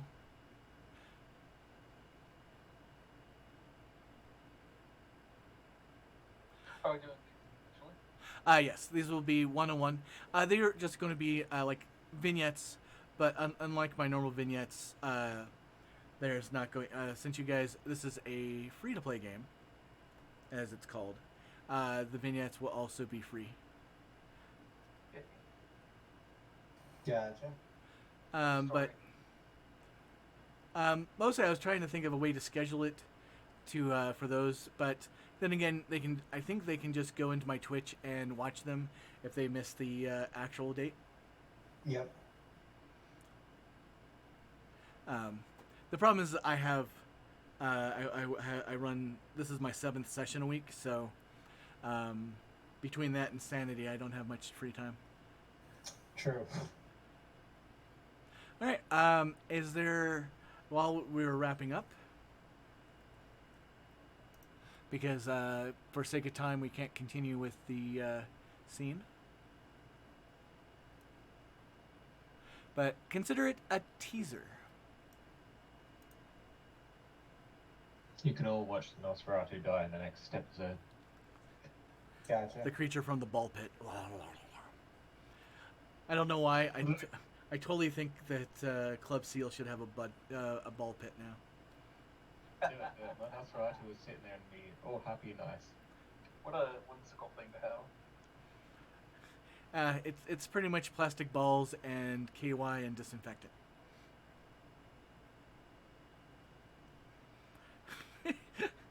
There has to be a deballing station. You climb out and pluck the. Oh, there's just so much to go on there.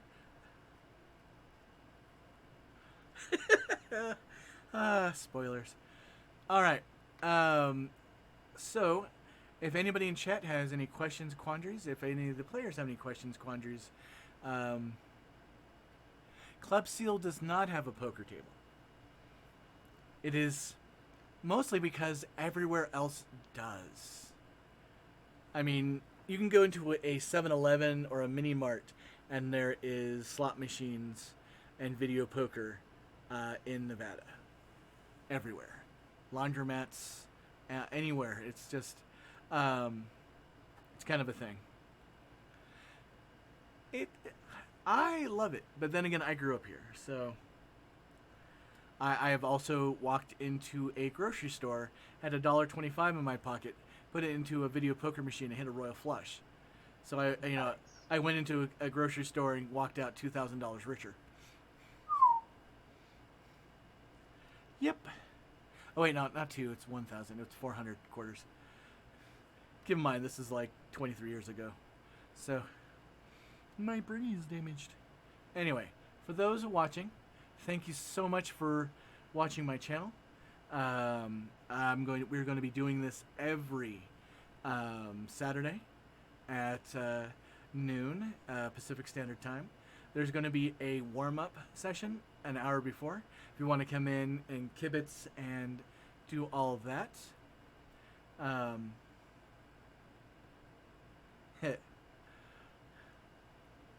Beyond that, I'm going to close down the stream. Thank you very much, everyone. Thank you to my mentor. You can find her on Ms. Mesmerized. Please like and subscribe and follow. Or I don't really know all the stuff. Social media buttons. Yeah, push buttons win money. Virtual money of love. Because, no real money is won. No real money is injured. With that, thank you everyone, and I'll see you on the next stream. Have a very, very awesome day. Bye.